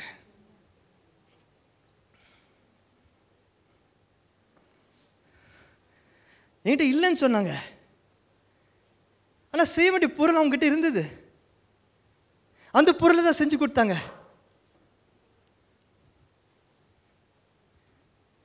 நீங்க நம்ம இல்லைன்னு சொல்லிட்டு இருக்கிறோம், ஆனால் அது செய்ய வேண்டிய காரியங்கள் நம்மக்கிட்ட இருக்கு. அது செய்யறதுக்கான ஆற்றல் நம்மக்கிட்ட இருக்கு. அது செய்யறதுக்கான தாளந்துகள் நம்மக்கிட்ட இருக்கு. அது செய்யறதுக்கான நாலேஜ் நம்மக்கிட்ட இருக்கு. அது செய்யறதுக்கான ஸ்ட்ரென்த் நம்மக்கிட்ட இருக்கு. அது செய்யறதுக்கான தைரியம் நம்மக்கிட்ட இருக்கு. அதை செய்யறதுக்கான மக்கள் நம்ம கூட இருக்கிறாங்க. அதை செய்யறதுக்கான சபை நம்மக்கிட்ட இருக்கு. அதை செய்யறதுக்கான படிப்பு நம்மக்கிட்ட இருக்கு. அதை செய்யறதுக்கான வேலை நம்மக்கிட்ட இருக்கு. அதை செய்யறதுக்கான காரியங்கள் எல்லாவற்றையும் கர்த்தர் ஏற்கனவே நம்மக்கிட்ட கொடுத்திருக்கிறார். ஏன்னா ஒரு விஷன்ல ஆண்டவர் யோசித்தார்னா அந்த விஷனை செயல்படுத்துறதுக்கான ஆற்றல்ல கிஃப்ட்ஸை கர்த்தர் நிச்சயமாக என்கிட்ட கொடுத்திருப்பாரு. மனசுல யோசிக்கிறாரு, இதோ இவனை 100 சான்ஸ் பண்ண வைக்கணும்னு யோசிக்கிறவர் அதை செயல்படுத்துறதுக்கான டாலண்ட் இவனுக்கு கொடுக்கணும்னு நினைச்சு செஞ்சிருக்க மாட்டாரா?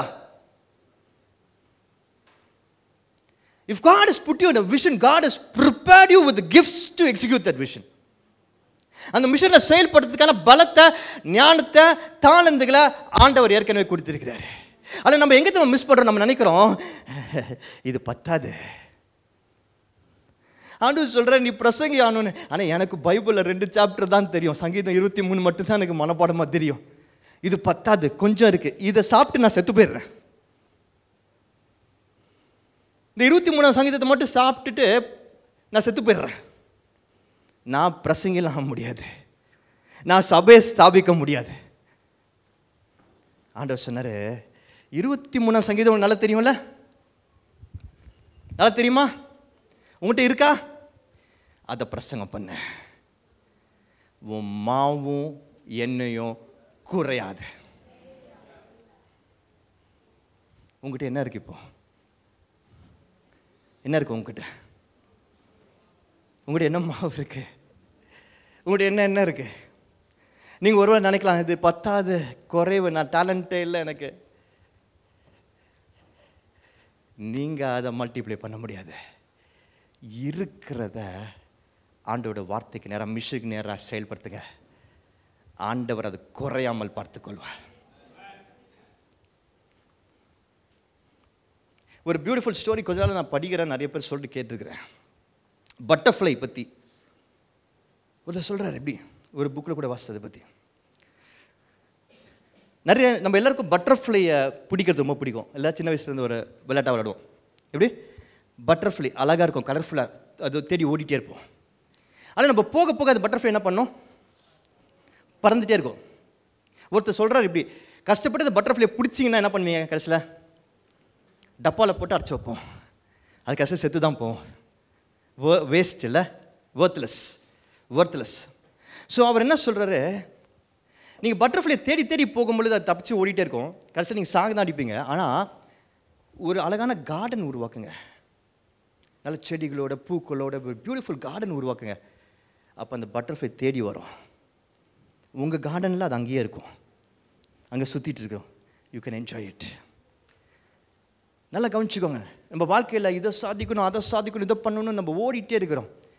அதை ஓட்டத்துக்கு பதில் ஆண்டவர் உங்களுக்கு கொடுத்து கிஃப்ட்ஸை, டேலண்ட்ஸை, நாலேஜை, டொமைனில், பாடி ஸ்ட்ரென்த்து, இதில் வளர ஆரம்பிங்களேன், இதில் எக்யூப் பண்ண ஆரம்பிங்க, இதை பில்ட் பண்ணுங்களேன், உங்களோட பர்சனல் பிராண்டிங்கை இன்னும் பெட்டராக்குங்களேன், எல்லாமே தானாக தேடி வரும். இன்றைக்கு we need to be very very cautious about what God is speaking to your heart. ஆண்டவர் சார் தரிசன விஷனை கொடுக்கும்போது நம்மளுக்கு எப்படா இதுன்னு யோசிப்போம். யாராவது என்கிட்ட இந்த வசனங்கள்லாம் தெரியாமல் என்கிட்ட வந்து நீ வந்து எஸ்ஆர்எம் பக்கத்தில் ஒரு சர்ச் ஆரம்பிப்ப, டான்ஸ் அண்ட் டில்ஃபா நிரேஷ் பவழிலாம் பாஸ்டர் ஆக்குவேன், சவுகார்பேட்டில் ஒரு கேம்பஸுக்கு நீங்கள் எல்லாம் முயற்சி எடுப்பீங்க சொல்லியிருந்தா அந்த வசனம் தெரியாத போது சிரிச்சிருப்பேன். என்ன நடக்கிற காரியமாக இது? ஆனால் இன்னைக்கு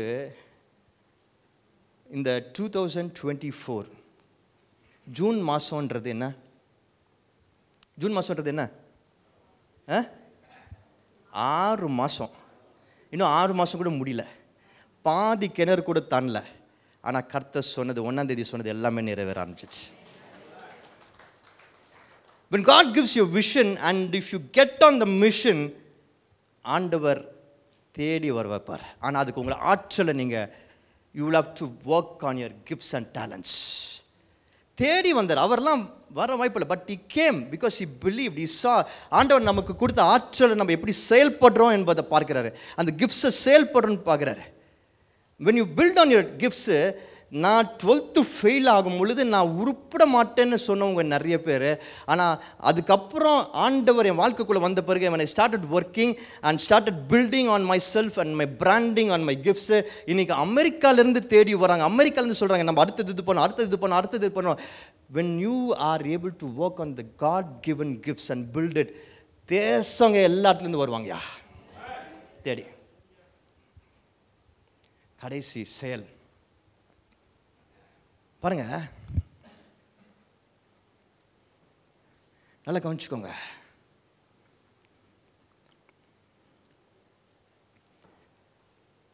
பாஸ்கரையன்னு ஒருத்தர் இருந்தார் நம்ம சபையில், இன்னைக்கு இல்லை. கேன்டீன் தாத்தான்னு எல்லாரும் சொல்லுவோம். கர்த்தர்கிட்ட போயிட்டாரு. ஆனால் எனக்கு அவர் நித்திரை அடைந்த போது போய் அங்கே ஜெபிக்கும் பொழுது எனக்கு ஒரு காரியம் தான் ஞாபகம் வந்துச்சு. ஆண்டவர் எனக்கு ஒரு காரியத்தை ஞாபகப்படுத்தினார்.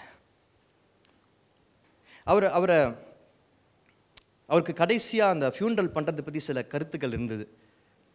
குடும்பத்தினருக்கும் எனக்கும் சில கருத்துக்கள் இருந்தது, சில விஷயங்கள் பேச வேண்டியது இருந்தது, சில வருத்தங்கள் இருந்தது. அந்த வருத்தத்தோடு கூட நான் அந்த இடத்துல போய் நிற்கிறேன் ஜெபிக்க. என் மனசு கேட்கல, அங்கே பேசப்பட்ட சில காரியங்கள் மனசு ஒத்துக்கல. ஏன்னா அவர் எவ்வளோ வைராக்கியமான ஒரு கிறிஸ்துவராக வாழ்ந்தார் என்று சொல்லி எனக்கு தெரியும், நம்ம எல்லாருக்கும் தெரியும். ஆனால் என் மனசு வலிச்சிட்டு இருந்தது. ஆனால் அங்கே போய் நான் ஜெபிக்க நிற்கும் பொழுது ஆண்டவர் எனக்கு உணர்த்தின, அவர் முகத்தை பார்க்கும் பொழுது ஆண்டவர் எனக்கு உணர்த்தின காரியம் ஒன்று, ஞாபகப்படுத்தின காரியம் ஒன்று. ஒரு சில மாதங்களுக்கு முன்பதாக வரைக்கும் ஃபஸ்ட் வீக் சண்டே, அதுவும் எஸ்பெஷலி கடைசி சில நாட்களில் முதல் வாரம் மிஸ் பண்ண மாட்டார், கண்டிப்பாக மிஸ் பண்ண மாட்டார். எல்லா வாரமும் மிஸ் பண்ண மாட்டார், அது முதல் வாரம் கண்டிப்பாக மிஸ் பண்ண மாட்டார். அவருக்கு 93 வயசுன்னு சொல்கிறாங்க. நடக்க முடியாத சூழ்நிலையில் ஆட்டோவில் அங்கேருந்து ஏற்றி விட்டாங்க.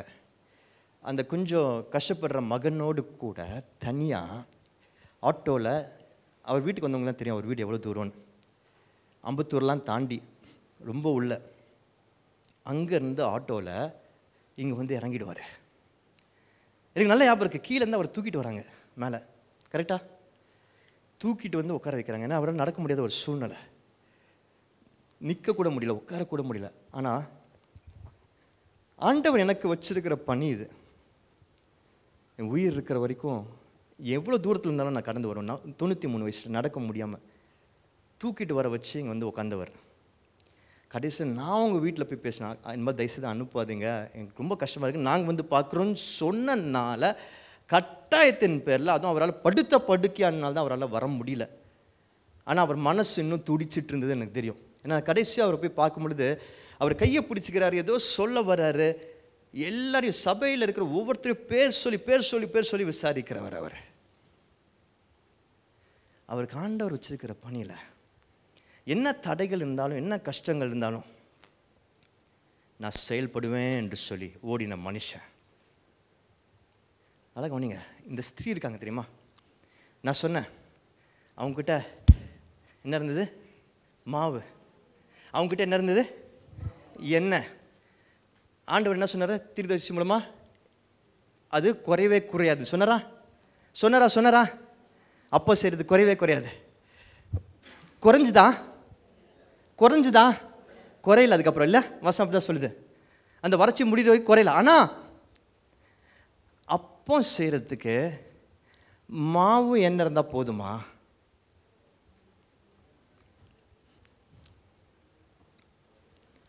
அவங்க எலேஜா தீர்க்கதரிசி பார்க்கும் பொழுது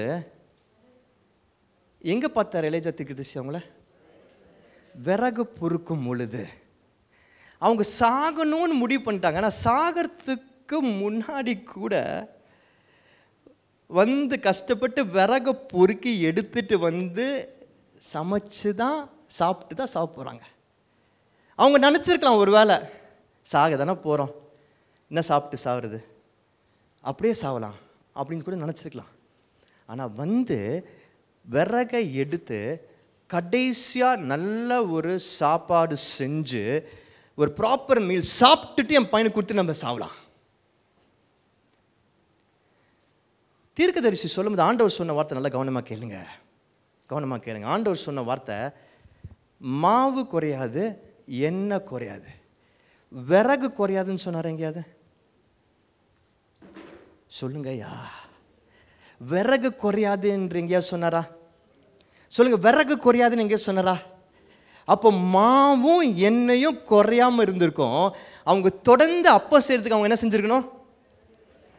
நடந்து போய் விறக பொறுக்கிட்டு வந்திருக்கணும். ஆண்டவரோட சொல் நமக்குள்ள இருக்கு, ஆண்டவர் கொடுத்த ஆற்றல் நமக்குள்ள இருக்கு. ஆனா வேலை நம்ம செய்யணும். எப்படி? வேலை நம்ம செய்யணும், செயல்படுத்தணும். You have to go execute it, work. செயல்படுத்துதான் இன்னைக்கு நிறைய கிறிஸ்தவர்களுக்கு பிரச்சனை. வலிக்குது கரெக்டு, ஆனால் ஆண்டவர் உணர்த்துவார் சுற்றி இருக்கிற பீப்புள் மூலமா. வலிக்குது கரெக்டு, ஆனால் ஆண்டவர் கிஃப்ட்ஸ் கொடுத்து நான் எடுத்து பயன்படுத்துவேன். ஆனால் எப்படி? நான் போய் இறங்கி செய்வேன். I will go and do it. நல்லா கவனிச்சுக்கோங்க, நல்லா பாருங்க. பியூட்டிஃபுல்லாக இருக்குது இந்த picture. Life is a game. Chess எத்தனை பேருக்கு தெரியும்? செஸ்ஸில் நீங்கள் ஒரு மூவ் பண்ணிங்கன்னா, ஒரு காயினை மூவ் பண்ணிங்கன்னா, மூவ் பண்ணது தான். சில சமயம் நம்ம ஒரு தப்பான காயின் மூவ் பண்ணிடலாம், அதை மாற்ற முடியாது. ஆனால் அடுத்த மூவை சரியாக சிறப்பாக பண்ண முடியும். We can do it well. What's going to be your next move? அடுத்தது என்ன செய்ய போறீங்க? ஐயோ வலிக்குதே, ஐயோ அடிச்சிட்டாங்களே, ஐயோ போயிடுச்சே என்று சொல்லி உட்காந்து அழுதுகிட்டே இருக்க போறீங்களா? ஐயோ திட்டாங்களே, ஐயோ இப்படி சொல்லிட்டாங்களே என்று சொல்லி உட்காந்து அதை நினைச்சு புலம்பிட்டே இருக்க போறீங்களா? இல்லை, ஆண்டவர் எனக்கு கொடுத்த காரியம் எனக்கு தெரியும். இல்லை, ஆண்டவர் எனக்கு வைத்துக்கிற ஆற்றல்கள் எனக்கு தெரியும். இல்லை, I am just go and do what God has given me and do it well. Do it well. எத்தனை பேர் ஆயத்தமாக இருக்கிறீங்க? இன்னைக்கு சண்டே 12 மணி போகுது. 6th மந்த்துக்குள்ளே வந்துட்டோம். பாதி இயரை தாண்டிட்டோம், தாண்ட போகிறோம். But we still have half the year in front of us. இன்னும் பாதி வருஷம் நம்ம முன்னாடி இருக்கு. புரியுதா? Let's do it so well. வேகமாக ஒரே ஒரு டூல் நான் அதை அப்புறம் அனுப்புகிறேன். ஆனால் உங்களுக்கு ஒரு எக்ஸ்பிளைன் மட்டும் பண்ணிடுறேன். வேலை செய்கிறதுக்கு ஒரு சின்ன டூல் உங்களுக்கு சொல்லி கொடுத்துட்டு போகலான்னு ஆசைப்பட்றேன். இது பெரிய வல்லுநர்கள்லாம் இதை செஞ்சுருக்கிறாங்க. நான் எப்போது சொல்கிற மாதிரி பைபிள் தான் எல்லாமே எடுக்கிறாங்க. தைரியமாக சொல்கிறேன். ஃபஸ்ட்டு 2 minute ரூல்னு ஒன்று இருக்குது. வேலை செய்ய சோம்பேறித்தனப்படுறவங்களா உங்களுக்கு நான் சொல்கிறேன். வேலை செய்ய கஷ்டமாக இருக்கா உங்களுக்கு நான் சொல்கிறேன். வேலை செஞ்சு பார்க்குறேன் நடக்க மாட்டேங்குதுன்னு சொல்கிறீங்களா உங்களுக்கு சொல்கிறேன். 2 minute ரூல் ஒன்று இருக்குது. என்னென்னா if a task takes less than 2 minutes to complete, do it right now. ஒவ்வொரு நாள் காலையிலும் நீங்கள் ஞாபகத்தில் வச்சுக்க வேண்டிய ஒரு விஷயம், 2 நிமிஷத்துக்குள்ளே முடிக்கக்கூடிய வேலைகளில் தள்ளி போடாதீங்க. புரியுதா? 2 நிமிஷம் தான் எடுக்குமா அந்த வேலை செய்கிறதுக்கு, உடனடியாக செஞ்சுருங்க. நான் அப்புறம் செய்கிறேன் அப்படியே செய்கிறேன்னா சொல்லாதீங்க, நடக்கவே நடக்காது. Do it right now if it is a 2-minute job. அடுத்தது 5-second ரூல். இது பேர். சில சமயம் சில விஷயங்களை செய்கிறதுக்கு மனசுக்குள்ளே 1008 போராட்டம் இருக்கும். ஐயோ இதை செய்யணுமா, அது அப்படிலாம் தோணியிருக்கா? அப்போது ஒரு சின்ன இது இருக்குது, என்ன பண்ணுங்க, 5 4 3 2 1 பேக்வர்ட்ஸில் கவுண்ட் பண்ணுங்கள். எப்படி சொல்லுங்கள் எல்லாரும் சத்தமா? 5 4, யார் பாது 2 சொன்னது? 5 4 3 2 1 சொல்லி முடிக்கும் போது உங்களுக்குள்ள ஒரு ஸ்ட்ரென்த் வரும். அந்த வந்தோன்னு டப்பான்னு பண்ணிவிடுங்க, வெயிட் பண்ணாதீங்க. ஓகேயா? அடுத்தது 135 ரூல். இது பேர் என்னது சொல்லுங்கள்? 135 ரூல். அது என்ன சொல்லுதுன்னா, ஒவ்வொரு நாளும் ஆரம்பிக்கும் பொழுது நீங்கள் இப்படி ஆபத்து வச்சுக்கோங்க, உங்களுக்கு நிறைய வேலை இருக்கும். நம்ம இந்த வேலைகளை பார்த்தா குழம்பி போயிடுவோம், என்னடா இவ்வளோ வேலை இருக்குன்னு. இந்த மாதிரி ஒரு ரூல் வச்சுக்கோங்க. ஒரு பெரிய விஷயம் இன்றைக்கி முடிப்பேன், ரொம்ப கஷ்டமான விஷயம் வச்சுருப்பீங்க, அந்த ஒரு விஷயத்தை எடுத்துக்கோங்க, இன்றைக்கி நான் முடிப்பேன். 3 சின்ன கொஞ்சம் கஷ்டம் பட் ஆனால் முடிக்க முடியும் அப்படின்னு நீங்கள் நினைக்கிறீங்க தெரியுமா? அப்படி ஒரு 3 விஷயத்தை எடுத்துக்கோங்க. 5 சின்ன சின்ன விஷயம் இருக்கும் பார்த்தீங்களா, அது எடுத்துக்கோங்க. ஸோ ஒரு நாளில் 1 3 5 இப்படி வச்சுக்கோங்க. இந்த மாதிரி வச்சிங்கன்னா நீங்கள் ஒரு வாரம் கழித்து பார்க்கும்போது நீங்கள் எல்லா வேலையும் முடிச்சிருப்பீங்க. ஓகே, கரெக்டான? ஓகே. அடுத்தது இது பேர் போமோடோரா டெக்னிக்னு சொல்கிறாங்க. என்ன பண்ண சொல்கிறாங்கன்னா, நம்ம எஃபிஷியன்சி ப்ரொடக்டிவிட்டி நல்லா இருக்கிறதுக்கு இந்த காரியத்தை சொல்கிறாங்க. ஒரு 25 நிமிஷத்துக்கு உங்கள் இதில் அலாரம் செட் பண்ணிக்கோங்க. என்ன மாதிரி இருக்காதீங்கண்ணா, 1 ஹவர்னு வச்சேன் ஆரம்பிக்கும் போது அதை மண்டமாலே போட்டேன். ஓகேயா? எதுக்குன்னா இதில் நான் மண்டமாலே போட்டால் தான் நீங்கள் இதெல்லாம் சரியாக பண்ணுவீங்க. அதனால் 25 நிமிஷம் டைமர் செட் பண்ணிக்கோங்க எந்த வேலைனாலும். ஓகே, 25 மினிட்ஸுக்கு டைமர் செட் பண்ணிக்கோங்க, எவ்வளோ பெரிய வேலைனாலும், எவ்வளோ கஷ்டமான வேலை வந்தோம். ஸோ 25 மினிட்ஸில் நீங்கள் என்ன பண்ணுங்கள், ஒரு 5 மினிட்ஸ் பிரேக் எடுங்க. 25 மினிட்ஸ் முடிஞ்ச உடனே நீங்கள் ஒரு உட்காந்து கம்ப்யூட்டர்லேயே வேலை செஞ்சிட்டிங்கன்னா 25 மினிட்ஸ் ஒரு அலாரம் வச்சிங்கன்னா எந்திரிச்சு கொஞ்சம் அப்படி இப்படி நடந்துட்டு வாங்க. ஒரு காஃபி சாப்பிடுங்க, ஒரு தண்ணி குடிங்க, இல்லாட்டி மொபைல் எடுத்து அப்போ பாருங்கள். ஆனால் அந்த 25 மினிட்ஸ்க்கு டிஸ்ட்ராக்ட் ஆகாதீங்க, ஃபுல் ஃப்ளெட்ஜாக ஒர்க் பண்ணுங்கள். மொபைல் அப்படி ஓரமாக வச்சு ஃபுல் ஃப்ளெட்ஜாக ஒர்க் பண்ணுங்கள் 25 minutes. But set a timer for every 25 minutes, 5 minutes break. இதே இதை நீங்கள் 4 முறை பண்ணணும், 4 டைம்ஸ் இதே பிரேக்கோட சைக்கிளோட பண்ணுங்கள். அதுக்கப்புறம் ஒரு 20-30 மினிட்ஸ் எடுங்க. Then repeat it, you will see efficiency, அவ்வளோ ப்ரொடக்டிவிட்டி. முடிக்க முடியாத வேலைகள்லாம் முடிப்பீங்க. அதெல்லாம் சொல்லும் போது நிறைய பேர் அதெல்லாம் ஆஃபீஸ் போகிறவங்க பார்த்துக்கலாம் அப்படின்னு. இதை மனசில் எதில் மனசில் வச்சு தெரியுமா பண்ணாங்க? வீட்டில் துணி துவைக்கிறவங்க, சமையல் செய்கிறவங்க, இவங்கள தான் மனசில் வச்சு பண்ணுது இது. ஆக்சுவலாக வெரி எஃபிஷியன்ட். ஓகே, அடுத்தது 80-20 ரூல் ரொம்ப முக்கியம். நான் இது நிறையா ப்ராக்டிஸ் பண்ணியிருக்கேன், ரொம்ப எஃபிஷியண்ட்டாக இருக்குது. ஏன்னா 20% ஆஃப் எஃபர்ட்டு நமக்கு என்ன பண்ணுதா 80% ரிசல்ட்டை கொடுக்குது. எவ்வளோ பெரிய விஷயம் பார்த்தீங்களா? நம்ம நினச்சிக்கிறோம் அதெல்லாம் பண்ணணுமே என்ன, ஆனால் நீங்கள் 20% நீங்கள் சூப்பராக பண்ணிங்கன்னா அது நீங்கள் எதிர்பார்க்குற 80% ஆஃப் த ரிசல்ட்டை கொடுக்கும். அதனால் அந்த ஃபஸ்ட்டு 20% நல்லா ஃபோக்கஸ் பண்ணி நீங்கள் பண்ணணும்னு சொல்கிறாங்க. அடுத்தது டாஸ்க்கை பிரேக் பண்ணிக்கோங்க. இதை நான் சொன்னது கொஞ்சம் கொஞ்சமாக பிரிச்சுக்கோங்க, எல்லாத்தையும் ஒரே சமயத்தில் பண்ணணும்னு நினைக்காதீங்க. இது ரொம்ப இன்ட்ரெஸ்டிங். யாராவது ஒருத்தங்க வாசிங்க இதில் இங்கிலீஷில். ஈட் த ஃப்ராக் அப்படின்னு என்ன சொன்னால் தவளையை சாப்பிடுன்றாங்க. நீங்கள் எத்தனை பேர் தவளை சாப்பிட்றவங்க இருக்கிறீங்க? என்ன அப்படி சிரிக்கிறீங்க? கொஞ்சம் அப்படியே நீங்கள் பேங்காக்கு மலேசியா தாண்டி போயிட்டு வந்தீங்கன்னா இதெல்லாம் சர்வசாதாரணம். தவளையை சாப்பிடுங்க அப்படின்னா என்ன அர்த்தம்? தவளையை சாப்பிட்றனா என்ன சொல்கிறாங்கன்னா, தவளையை சாப்பிட்றனா மார்னிங் ஃபஸ்ட்டு நீங்கள் செய்கிற வேலை. நீங்கள் தவளையை சாப்பிடுவோமா? நம்ம யாரும் சாப்பிட மாட்டோம். ஆனால் சாப்பிட்டு தான் ஆகணும்னு ஒரு கட்டாயம் வந்துச்சுன்னா என்ன பண்ணணும்? அந்த கஷ்டமான விஷயத்தை ஃபஸ்ட்டு பண்ணிடணும். பண்ணிட்டீங்கன்னா உங்கள் மைண்டு ஃப்ரீ ஆகிடும். ஃபஸ்ட்டு பண்ணும்போது உங்களுக்கு கொஞ்சம் எனர்ஜி இருக்கும், மோட்டிவேஷன் இருக்கும், நல்லா பண்ணிவிடுங்க. ஆனால் பண்ணிவிடுவீங்க. ஆனால் இப்போ கஷ்டமான விஷயத்தை ஃபஸ்ட்டு பண்ணிவிடுங்க. அப்புறம் என்ன பண்ணக்கூடாதுன்னு ஒரு லிஸ்ட்டு போடணும். டெய்லி நம்ம டெய்லி என்ன பண்ணுவோம் தெரியுமா? என்ன பண்ணணும்னு லிஸ்ட்டு போடுவோம். ஆனால் இங்கே என்ன சொல்லுவாங்க, என்ன பண்ணக்கூடாதுன்னு நம்ம லிஸ்ட்டு போகணும். அதை மற்றவங்களுக்கு நம்ம பிரித்து கொடுக்கலாம் பண்ணுறதுக்கு. இல்லை பண்ணவே வேண்டான்னா அதை நம்ம எடுத்துடலாம். அதே மாதிரி மல்டி டாஸ்கிங் பண்ணக்கூடாது. ஒரே நேரத்தில் பல விஷயம் பண்ணுற கை தேர்ந்தவர்கள் இருப்பாங்க. சமைச்சிக்கிட்டே, சீரியல் பார்த்துக்கிட்டே, துணி துவச்சிக்கிட்டே ஒன்று ஒன்றா செய்யுங்க, பெஸ்ட்டாக செய்யலாம். ஓகே ஓகேயா. ஒரு பியூட்டிஃபுல்லான ஒரு சத்தியத்தை ஆண்டவர் எனக்கு உணர்த்தினார். என்னென்னா, ஆண்டவர் உலகத்தை கிரியேட் பண்ண உடனே ஃபஸ்ட்டு என்ன கிரியேட் பண்ணார்? மனுஷனுக்கு என்ன சொன்னார்? நீ போய் இந்த ஏதேன் தோட்டத்தில் இருக்கிற எல்லா ஆடு மாடு கழுத எருமைக்கெல்லாம் சத்தியத்தை சொல்லுன்னு சொன்னாரா? இல்லை. அவர் என்ன சொன்னார்? இந்த ஏதேன் தோட்டத்தை பண்படுத்தவும் காக்கவும் ஒன்று வச்சிருக்கிறேன். அப்போனா வேலை செய்யன்னு சொன்னார்.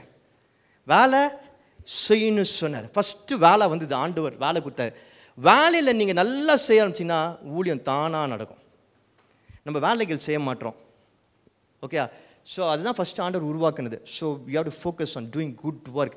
வேலை செய்யும்பொழுது நம்ம மிஷினை நோக்கி ஓடிட்டே இருக்கிறோம். கர்த்தர் கொடுத்துருக்கிற வேலைகளை சூப்பராக செய்யணும்.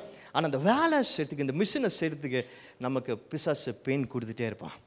அந்த பெயினை ஜெயிக்கிறதுக்கு ஆண்டவர் நம்மளுக்கு இன்றைக்கி பெயின் கில்லர் கற்றுக் கொடுத்துருக்கிறாரு. ஆண்டவர் கொடுத்துருக்கிற வார்த்தை, ஆண்டவர் கொடுத்துருக்கிற ஆற்றல், ஆண்டவர் கொடுத்துருக்கிற வேலை செயல் நம்ம செய்யும் பொழுது ஒரு விஷயம் நம்ம ஞாபகத்தில் வச்சுக்கலாம். We have hope. We have hope. என்ன ஹோப்பு? ஏசாயா 40:31 சொல்லுகிற மாதிரி என்னோட ஹோப் என்ன தெரியுமா?